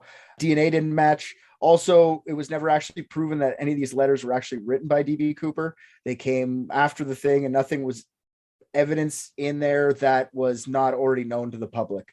So could not even just be him. He might have written a letter, but not even been him anyway. But anyways, so that's Rackstraw. I like Rackstraw. I find he's a heavy hitter in this entire thing. All right. Next one is Robert Richard Lepsey. This one's just sad, I think. Robert Richard Lepsey was a grocery store manager, husband, and father of 4 in Grayling, Michigan. He disappeared in 1969 on his lunch break, never to be seen again. His car was found abandoned at the airport parking lot with the keys in it. A half pack of cigarettes on the dash. When the hijacking happened, his 4 kids were glued to the screen of the television. Once the composites went public, they all thought it looked like their father. Much of the other stuff that links Lepsey to DB is all circumstantial, like wearing the hijacker wearing loafers. They said my dad's favorite shoes were loafers, and he looks like that picture. It must be my dad, and he had no accent like the thing. So, yeah, but as someone with an absent father, that's kind of the best way to go about it. You want to believe that they did some really cool shit, and not just crack. So, RJ, are we adding a new theory that your dad is DB Cooper? Is that what we're doing right now? That would be fucking sick. But my father can't even buckle down long enough to stop stealing credit cards. So, and he's not even good at that. So I can't honestly believe that a plane hijacking was in the cards for him. Okay. All right. Is your dad 6 feet tall? About. Yeah. Can we get a DNA swab? Does he like loafers? Does he like loafers? I haven't had words with the man in over a decade. I don't think a good lead-in would be, hey, can I have some of your spit? No, just take one of his cigarette butts. Just contribute a little bit of yours to 23andMe and you should be good. Oh, that's a good idea. Yeah. They're doing a lot of that these days. All right. I just think this one's a bunch of sad kids wanting their dad to be DB Cooper. That's what I think this one's kind of sad. What I'm vibing. Yeah. Never jumped out of a plane in his life, apparently. Never had any explosives training, nothing. Just bet it's probably him, though. Sorry, kids. Your dad just ran away one day. That's all. Just tell it like it is. Therapy. Yeah. This next one is a fun one. I don't even know why they added this guy to the list, but he's here. His name's John List. I don't know if Celeste ever heard of him. He's a true crime guy. Have you ever heard of this guy before? John List? John List, yeah. Anyways, Maybe. John List, he's a family annihilator that killed his wife, mother, Oh, and yeah, 3 I know children. that guy. No. Yeah. November 9th, I mentioned the 1971. murder part first. Oh, yeah. Yeah, family annihilators, they make an impression. They definitely do. From there, from November 9th, 1971, so this is a couple weeks before the hijacking. So from there, he vanished and wasn't caught for his crime until 18 years later in 1989. The reasoning authorities put him in the list of suspects is that he was on the lam and had nothing to lose. That's the only reason. He does kind of look like the composite, I guess. That's about it, though. When he murdered his family, he had already taken $200,000 from his mother's bank account. And when he got caught in 89, he admitted to killing his family, but denied being Cooper.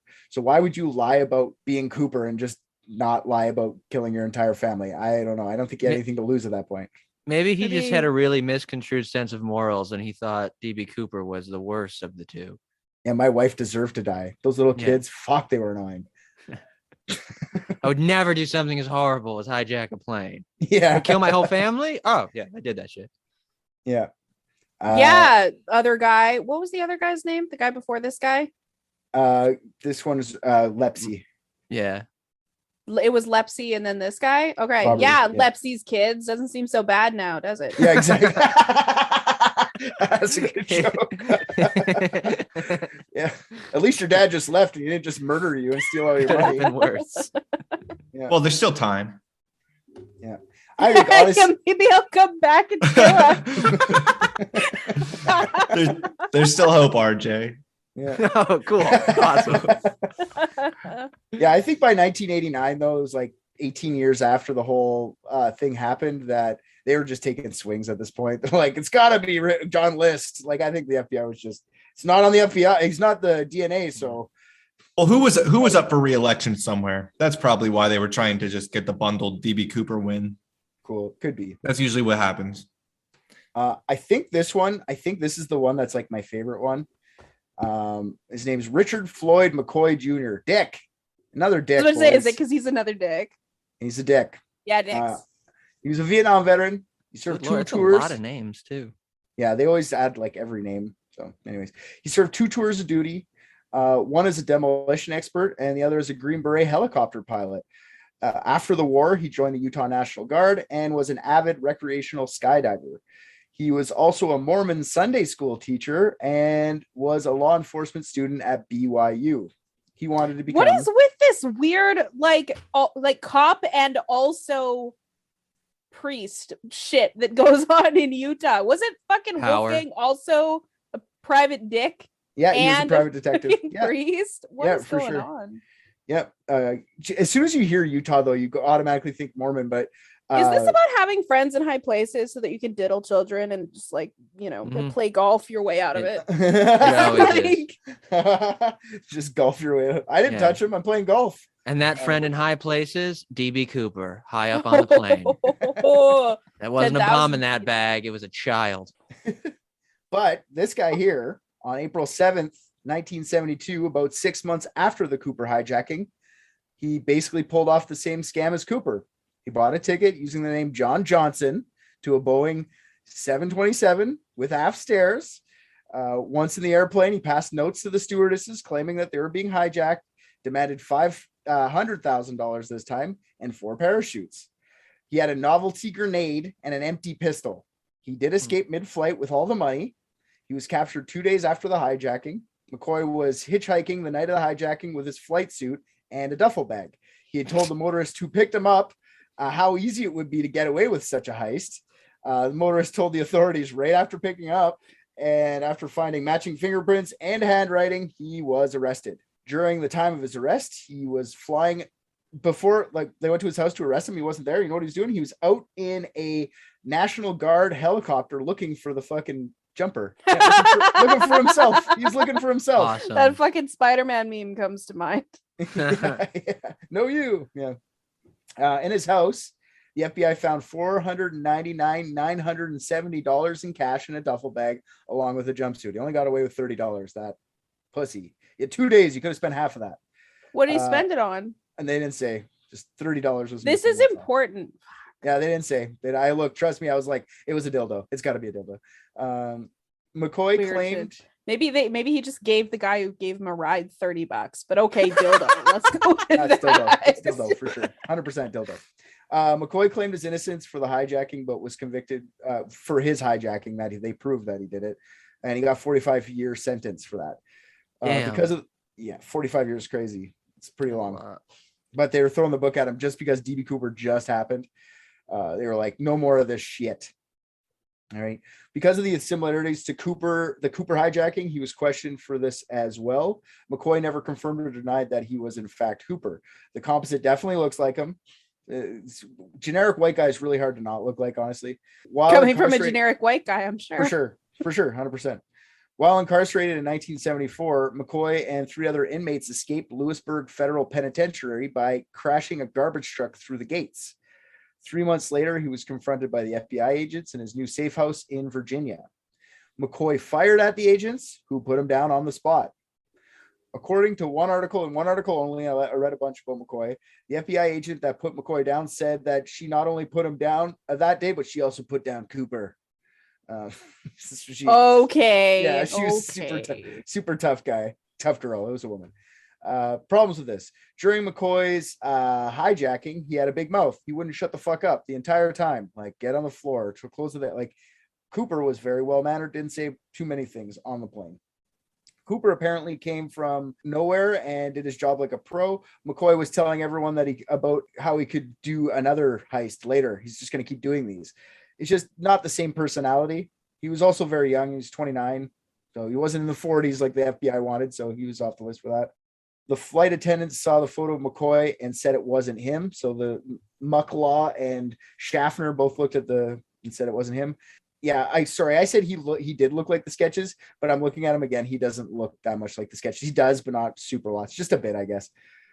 They found the parachute in a culvert after his hijacking. He didn't hide it very well. Like, you figure if he got away with it once, then he'd do the same trick as he did last time, but they found it pretty easy.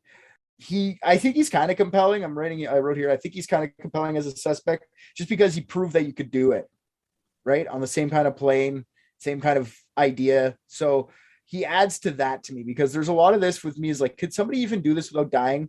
But he proved he could do it. So I don't know. I don't think the weather was as bad that day. And he's probably a pretty smart guy because he did escape prison. Like, there's a lot of like. Oh yeah, he sounds really intelligent hitchhiking in the flight suit with the duffel bag. Well, yeah, that's not smart. But I mean, you have to have a level of intelligence to break out of prison, I think, to be able to like plan that. I don't know. Who gave them a garbage truck? They went and like hijacked the garbage truck that was in there picking up garbage. So they like planned it. They knew when the garbage truck was coming. They had a yard time, ran out and grabbed it. People break out of prison all the time. It's staying out. That's where the smart part comes in. You can just get out. That's true. William J. Smith is the next guy. William J. Smith was a man brought up as a suspect in 2018 after an anonymous FBI data analyst looked over the case because they. Will Smith. We're saying Will Smith is a suspect. William J. Smith from Philadelphia, born and raised. Played on the playground most of his days. Okay. He was chewing up Max, relaxing all cool, playing with his parachute outside of the school. A couple of guys, they're up to no good. Gave him a satchel of money and he had to leave his neighborhood. I can't. All right, you've shown your culture. You've shown your culture. We get it. No, you finished. Sorry, Iran. He was in Iran. No. So William J. Smith was brought up in 2018 after a data analyst from the FBI, anonymous, by the way. Nobody wants to say their name who did this. It's anonymous. After they released all of the evidence, this data analyst was like, I got this. So this research was handed to the FBI, claiming there was too many connections to simply be a coincidence. So William was an experienced combat air crewman during World War II and would know how to use parachutes. Not an expert like the FBI profile, so they were happy about that. He would have just known how to use one. He wasn't an expert. That's good. So during World War II, he had a friend named Ira Daniel Cooper who had died. So they think that he used his dead friend's name to buy the ticket. Like, he used that guy's name. After his discharge, he worked for the railroad, which ended with him losing his job in 1970 because rail travel was becoming less and less normal, with air flight taking over as the best way to travel. This gave the analyst a motive: revenge against the airlines for taking my job. The railway job would have given him a good escape, knowing where the trains would be, so he could get on one after the skydiving and escape. He lived in New Jersey at the time, and if he could escape far enough away, investigators would have a hard time finding him or even putting him on the suspect list. And he would get to be out of New Jersey. That's true. Yeah. That's true. The most important part. The very most important part. On the tie clip, like I said, there was aluminum shards found, spiral shards. These could come from some sort of locomotive maintenance facility. Smith had the same description as the hijacker: size, weight, skin, and hair color.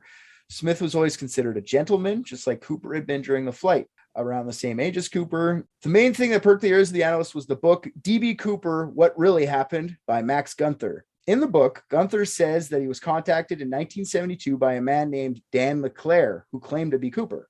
LeClaire soon cut off communication, and Gunther disappointedly moved on. A few years later, a woman named Clara got in contact with Gunther, claiming to be the widow of Dan LeClaire. Gunther's book is just about how Clara and Cooper and their miraculous escape. It's very far-fetched, and some parts are obviously not true.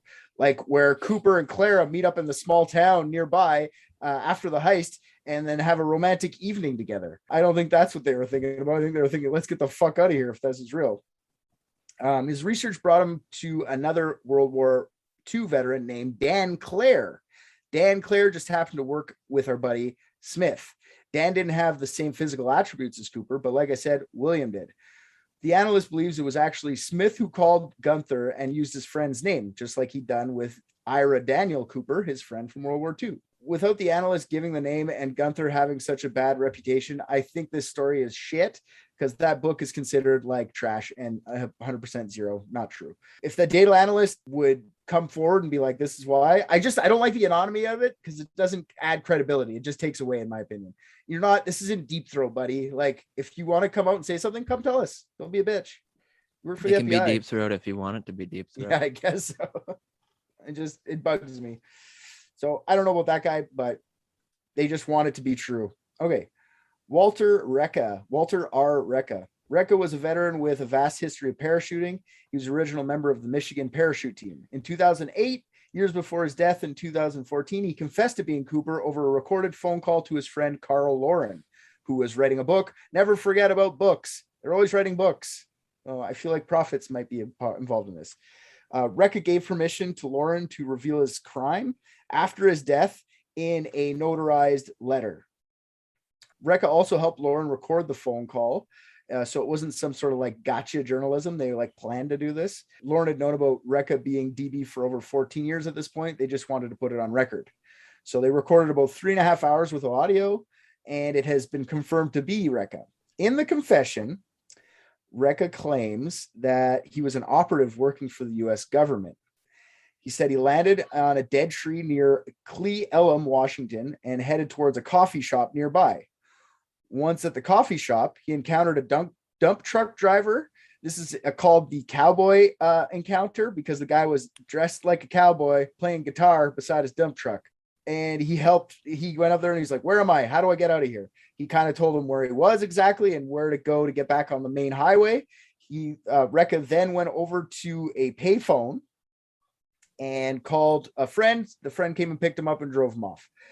Now, even though Cle Elum is about 150 miles, 240 kilometers away from where the FBI claims the landing zone should have been, Recca chalks it up to the government covering up what really happened to get him off scot-free. At the press conference to promote the new suspect and promote the book, DB Cooper and Me, a spy, my best friend. Lauren brought up, isn't it awesome? Lauren brought up multiple passports. So he had a bunch of like fake passports with Recca's face on it. And he had some long johns that he said, these were worn during the skyjacking, guys. Trust me on that. Okay. So, yeah, I'm sure this guy sold some fucking books. None of it really sounds all that real. It's like, it's hard to like, it's easy to jump on a parachute and like go off course, I guess, but 150 miles or 240 kilometers, I think that's wrong. Sure. And to land right by a coffee shop. Sure. Exactly. Yeah. So I don't know. I think the confessions sound cool, or maybe just help family members out to get proceeds of this book. I don't know. I don't know what the fucking point of that is in 2018.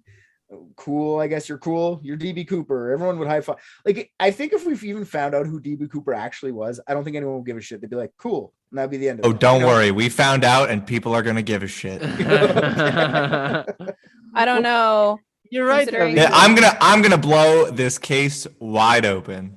I'm excited. I can't wait. He got real close to his microphone to say that. He did. Yeah. Yeah, it's true. That's how I feel like it's one of those things where the whole allure is the mystery. Like if they knew immediately, like back in 1971, no one would have ever heard about this. Oh, of course. That's what I said. There was over 140 skyjackings. The only one we hear about ever is this one because of the mystery and the fun. Right? No, that's not true. It was this one and also the fucking Sky King. Yeah, we were talking about Sky King earlier and 9/11. Yeah, 9/11 was the biggest one, of course. Just to give you just that's the one where the whole world looked well, not the World Trade Center looked a lot like your background. Yeah. Is there a movie? I haven't read the book. There is a movie. Maybe one more than that. Oh. Yeah. Okay. Documentary. Mm-hmm. Yeah. White House Down. I love Gerard Butler. It's a good one. Mm-hmm. Yeah. He's in a new one just called 9/11 Watch Me. Okay, that's easy to find. I'll put it on my wish list and forget about it for 3 years. Yep. He plays George W. Bush in it. Oh, my He's God. good. he's in no makeup whatsoever. It's just Gerard Butler. That actually would be pretty close. I'm going with Rick on that. That Gerard Butler as George W. Bush in 9/11. Watch Yeah. me. It's a movie I would watch. I would. Yeah. not If someone can make that happen, I would 100%. Yep. It opens up with Gerard Butler just reading a story to a bunch of 8-year-old kids, and then boom. I'm all in on Big that. film. alternate history movie where he actually gets up and fucking gets in a plane himself, goes to figure out what's going on, shoots down the second plane. Could Oh, you yeah. imagine George Bush, the fucking action hero? Oh yeah. I think we're all imagining it. Fucking Takens, the terrorists, like right Yeah. in Afghanistan. So good. Just full thick fucking Scottish accent. Directly from Storytime with Children to F-16 fighter jet, just right behind the plane. I would watch the shit out of that, honestly. Yeah. Okay, I I'm would just watch saying, it. future presidents should be the ones that immediately go into attack mode. They should be like our last resort. I would love that. Yeah, I'm cool with that. I feel like once you're ex-president, you're the first person to go in. Hey, tomorrow's election day. That's how I'm steering my local representatives. Cool. That's a good idea. And he was eliminated after his fingerprints were never found on the 66 unidentified fingerprints they found at the crime scene, and the fact that he landed so far away from the jump site. They also denied that he was a spy or anything like that. Dwayne Weber. Dwayne Weber was another World War II vet who claimed to be D.B. Cooper on his deathbed in 1995. After his discharge, he worked in insurance sales, where he was described as a slick-looking and smooth-talking man. He told his wife, Jo Weber, that he was Dan Cooper just before he died. He come close. I've got something to tell you. I am Dan Cooper. And he died. This is 95. The internet wasn't widespread like it is now. She had no fucking clue what he was even talking about. And she went to the library to go look up what the fuck a Dan Cooper was. And she borrowed Max Gunther's book from the library. I forget what it was called. And there were notations written in the margins with her husband's handwriting saying, this isn't right. I did it this way, stuff like that. She then recalled that Dwayne once had a nightmare during which he talked in his sleep about jumping out of a plane, leaving his fingerprints on the aft stairs. Dwayne also had an old knee injury he would tell his wife was from jumping out of a plane. Dwayne was a chain smoker and loved to drink bourbon. Dwayne also had an old Northwest Airlines ticket for no reason. Joe also said that Dwayne took her to a place called the Tina Bar along the Columbia River. The Tina Bar is like a sandbar that runs along the Columbia River, close to where the money was found by 8-year-old Brian Ingram. 4 months later, after they went there, is when the boy actually found the money. Joe said that he had walked up to that part of the river by himself during this trip. He looked as like the composites, along with the other witness accounts. Like witnesses, he looks like the guy. Age is proper on this one. Joe also found a bunch of fake IDs in some of Dwayne's stuff.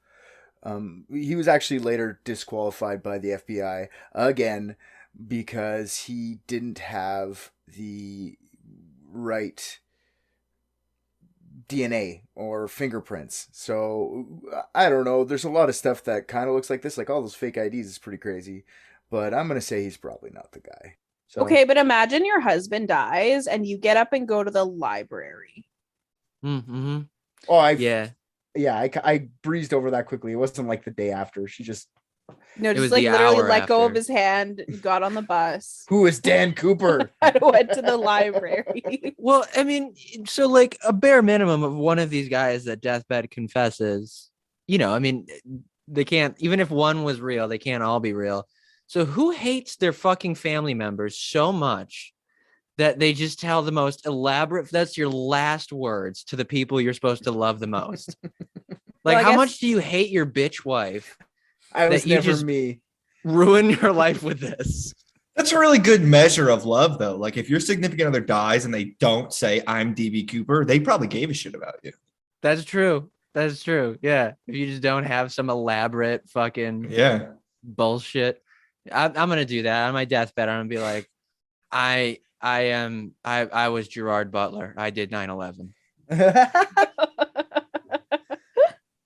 That's yes, right. thank you. The next one's a shocker, guys. The next one is a lady named Barbara Dayton. That's right. DB Cooper may have been a woman. However, That's a Barbara- theory in like everything. It may have been a woman. well, Yeah, gender uh, swaps. It was a witch. however, Barbara Dayton was born in 1926 as Bobby Dayton. She grew up in Long Beach, California. And even as a child, Barbara had always had an easier time identifying as female. Little Bobby, before she was Barbara, would sneak looks at her mother's undergarments and buzz around her room like Tinkerbell. And 18-year-old Bobby Dayton tried to join the Air Force to satisfy her love for flying. Due to an eye condition, she couldn't and was forced to join the Merchant Marines. Was the condition that she didn't have eyes? No, she had eyes, just not good ones, bad ones. Weird jump. Due to a minor eye condition of the not having any. She traveled the world and back on cargo ships and even got some cross-dressing while the crew was asleep. Once she left the service, Dayton had many jobs. She was a fisher person, labor person, machine worker person. She even had experience with dynamite because she had helped her father blasting out some rocks on his property. In the Merchant Marines, she had learned how to parachute. She finally got a steady job in a garage in the late 1950s. This afforded her to get frequent flying lessons. She even got a private license in 1959. Her goal was to attain a commercial license because that would provide her with a steady income doing what she loved, which was flying. But she can't. She has no eyes. Got bad Yeah. eyes. Money was The worst tight kind of during these eyes, times. none. Yeah, none. She's got the worst kind of eyes. Yeah. Sockets. She's just got sockets. That's how I have it written down here. Socket Barbara lady. Dayton, eyeless Socket. trans woman. Money was tight during these times. She wrote the commercial license exam on 2 separate occasions, but failed the math part on both tests. Bobby considered the math part unimportant and was very upset about this. In December 1969, Bobby pleaded with the Seattle University Hospital for gender reassignment surgery, and after being rejected at other places, they agreed. This is when Bobby became Barbara. After a second surgery, Barb convalesced in Renton, which is near Seattle. 8 days before the skyjacking, while at the hospital for a checkup, hospital staff noticed that Barb was lonely and depressed, complaining money was low and work was scarce. Ever since transitioning, Barbara had been feeling better in her body, but she was having a hard time finding a job and felt isolated from her friends and family. However, at another hospital appointment 2 weeks after the hijacking, Barb's depression had subsided, even though her welfare was to run out in 3 weeks. So her money problems were even worse. In 1977, Barb was working as a librarian at the University of Washington on weekdays and on weekends, tuning up her single-engine Cessna 140. Pat and Ron Foreman first met Barb at Thun Airfield when the couple were looking at purchasing their own Cessna in 1978. From there on in, the Foremans and Barbara were lifelong friends. The Foremans claim in their book, The Legend of D.B. Cooper, Death by Natural Causes, that Barb dressed up like a man, hijacked the plane, and it successfully parachuted off. Reports say that Barbara planned the heist to get back at the airlines, not for money. So she just wanted to stick it to the man who wouldn't give her a pilot's license. She never spent the money because this was about revenge. This is what she told the Foremans anyway. She also recanted her entire life story when she found out she could still be prosecuted for the crime. So later in life, she was like, yeah, I never said that. What are you talking about? Because yeah, you could still get charged for that, douchebag. Barb died in 2002. Yeah, psych. Barb died in 2002 from pulmonary disease. This one just seems far-fetched to me. It feels like a gender swap plot twist. Maybe not, though. I don't know. She used to get mad. Like, Barb used to get mad if people would talk about DB Cooper, and she'd be like, that's wrong. And then she'd like storm out her rooms. So that was another thing they like. Well, she was obsessed with like air in general. All right. So, I mean, okay. So what was this eye condition she had? Just, you can't be in certain things. She just didn't have 20/20 vision. She probably had to wear glasses. Like, it wasn't, they just said an eye condition. Yeah. It's not, Yeah, my eyes are so bad. I get denied a lot of things. I'm colorblind too, and that's a problem if you're trying to be a pilot. So It is. and Yeah. Andy's got eyes. You know, I Think of all the know. things that she would have been denied not having eyes. right, And she's shitty she at was math, which colorblind. is like even worse. I mean, you can pick what. Either you have eyes or you're good at math. You don't have either? Fuck, bud. Mhm. The FBI trashed her as a witness too, or as a suspect too, just because of the typical things that she wasn't tall enough. She was only 5'8". The DNA Ooh. didn't match, like all the same things they've been denying people being the person. Yeah, All the same no, shit. but in this case, it's misogynistic and transphobic. Keep his standing up. Yeah, is it ableist yet? have we made it ableist yet? Anyway, Well, yeah, she didn't have eyes, so Yeah. so those are all the suspects, but there is a couple other theories that I'm going to rip through real quickly. One of them being that Tina Mucklaw knows something. Now, she was one of the flight attendants, and I say that all the fucking time. Tina Mucklaw knows something. she knows something about what happened. That's right. Whether That's she what was you're known involved or for. not. Yeah, there's t-shirts about it and everything. But yeah, over the years, Tina Mucklaw has been accused of knowing a little bit more than what she admits to, and there's reasons. So she was the one who spent the most time with Cooper as the flight attendant. So she had the most conversations with him. When he was negotiating his route, he was doing it from the cabin to the cockpit through her. So he would tell her, she would go over the phone, tell them, and back and forth. And she, after the whole thing, she did cooperate with the FBI, but she never did any interviews. This just made her suspicious from the media standpoint of like, what are you trying to hide, right? Which probably is nothing, but it adds to the whole thing. Okay, she ended up later on in life leaving being a flight attendant, because I was telling you guys about how flight attendants back then had to oh, retire. because she at turned 35. 22. Yeah, they had to, when they turned 35, they had to sign a contract, Celeste, saying like they would retire then because they weren't good looking enough. If they gained too much weight, they would get fired. They were basically just eye candy. Like, and she's like, that was just the culture back then. She wasn't mad about it or anything. But she got too old. She aged out of flight attendant. So what she did was she went into the nunnery. She became a nun. And this, What the fuck? yeah, so many people go Well, into religious stuff. Yeah, you're allowed to be ugly as a nun. Yeah, but once you're part of a crime, you have to find Jesus. So Yeah. So she went into the nunnery, and then that fueled more speculation, because not only was she not given any interviews, but B, she would like try and run away from the public view completely. Well, she thought she was hideous. She was 35. Yeah, exactly. God, it's either I put a bullet in my brain or I put a habit on. Yeah.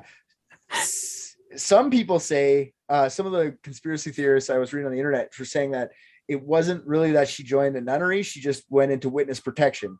I don't know if she was involved or anything like that, but it does seem weird that he got 2 parachutes. She was the only one talking to him.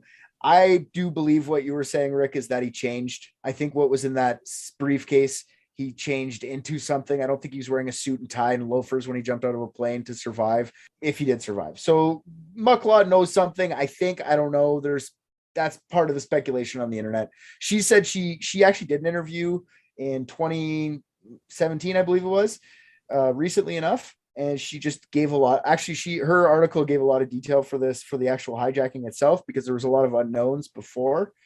And yeah, I don't think, she just said she wanted to get out of her life and change. Like, she never was in witness protection or anything like that. She just wanted to change. But that's what you would say, right? If you got $200,000 and hid it in a nunnery.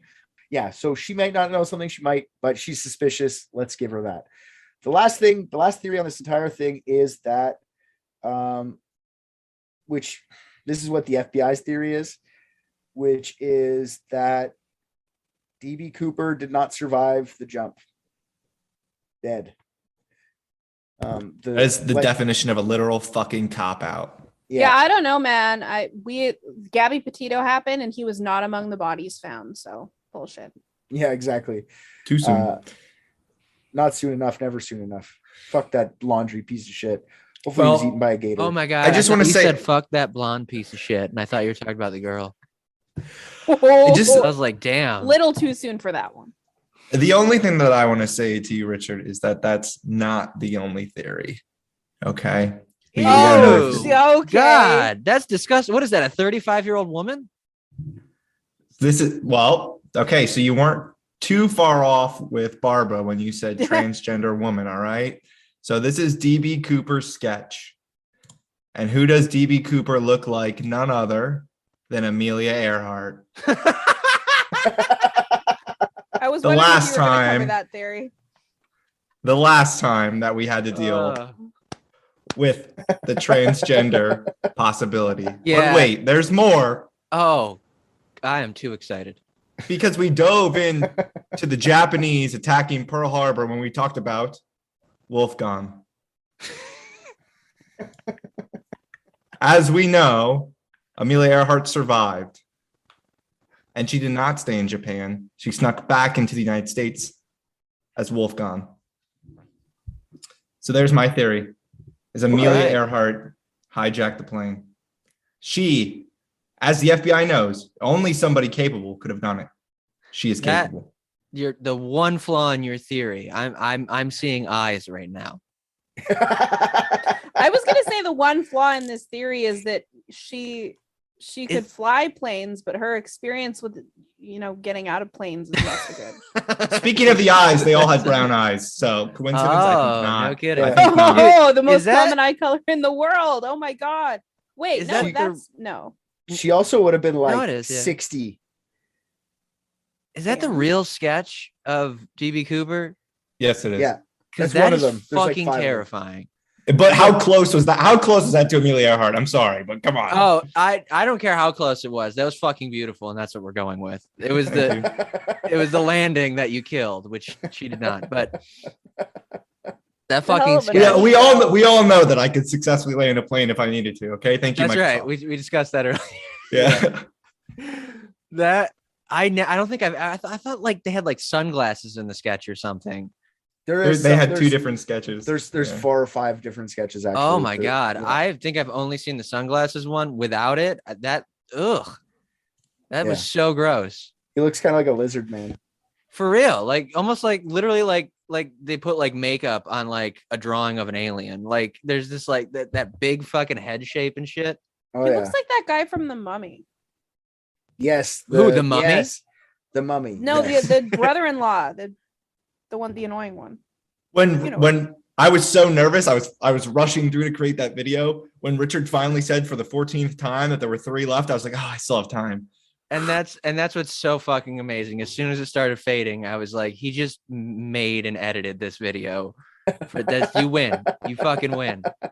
That I just want to say one more thing before we. I think that's the solve. Okay, that's 100% the solve. Celeste, are you satisfied with that? I just want to mention for the listeners that there is another theory that Forrest Fenn is DB Cooper. And I'm not getting into Forrest Fenn. I did a full episode on Unethical, so go check that out. Give them a reason to want to listen to it. Well, fuck, he was. No, go listen to it. I don't give a fuck. You're gonna come. You're This gonna is go. why Listen we only have 28 patrons. That's not what I mean. I don't mean I don't give. I don't mean I'm not gonna go over Forrest Fenn again. God damn it. We just finished figuring it out. You know what I mean? That was also Amelia Earhart. Oh yeah, that was also Amelia Earhart, who is also for some reason Don Lewis because he flew planes too. Correct. Yes. Yeah. Don Lewis is. There's been I'm a only lot of remembering this aviation stuff. on this show. Now that I'm thinking, It's not about the Yeah. show. It's about the world. We're coming after the important crimes. Sure. Exactly. See, Rick's got a really good point there. like the Um, crackhead and the butt pirate. That was an important topic. Mhm. I don't like referring to the 2 of them like that. Can we please?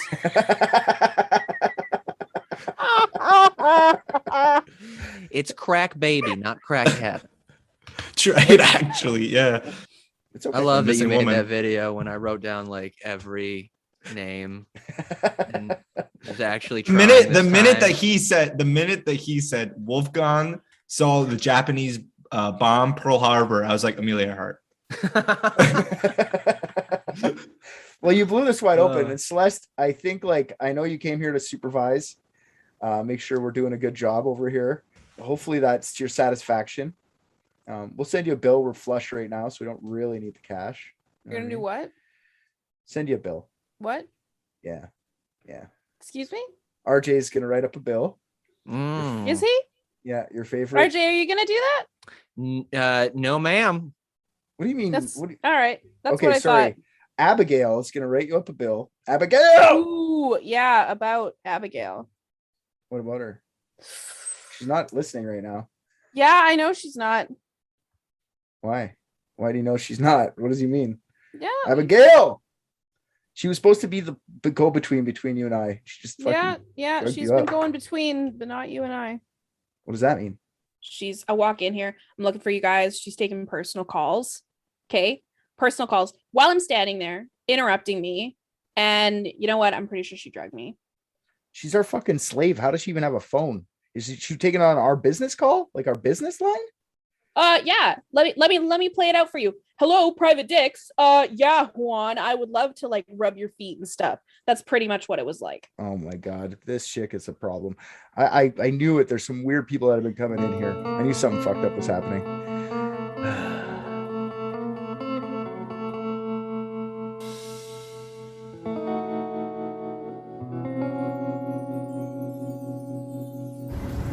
I just watched Private Dicks and I think RJ's the funniest. What? Come on. Hey there, all you private dickheads. That's probably not the name we're gonna stick with. Anyways, RJ here. I am here to tell you thank you for listening to another episode of Private Dicks. If you liked what you heard, go on Apple Podcasts, Spotify, anywhere they take your reviews, drop us 5 stars, say something nice. Also, what you just heard was from last season. If you want current episodes as they're dropped, head on over to patreon.com and search up Unethical Podcast. That's our mother podcast. I was not aware Private Dicks was a spin-off. I'm going to renegotiate my contract. On Patreon is a full 16-episode season, more of Private Dicks, uncut videos of each episode, and many more things are getting added all the time. You can also find all of Unethical's content on there, so go listen to that. And if you're already a patron, fuck yeah, dude. You're the best.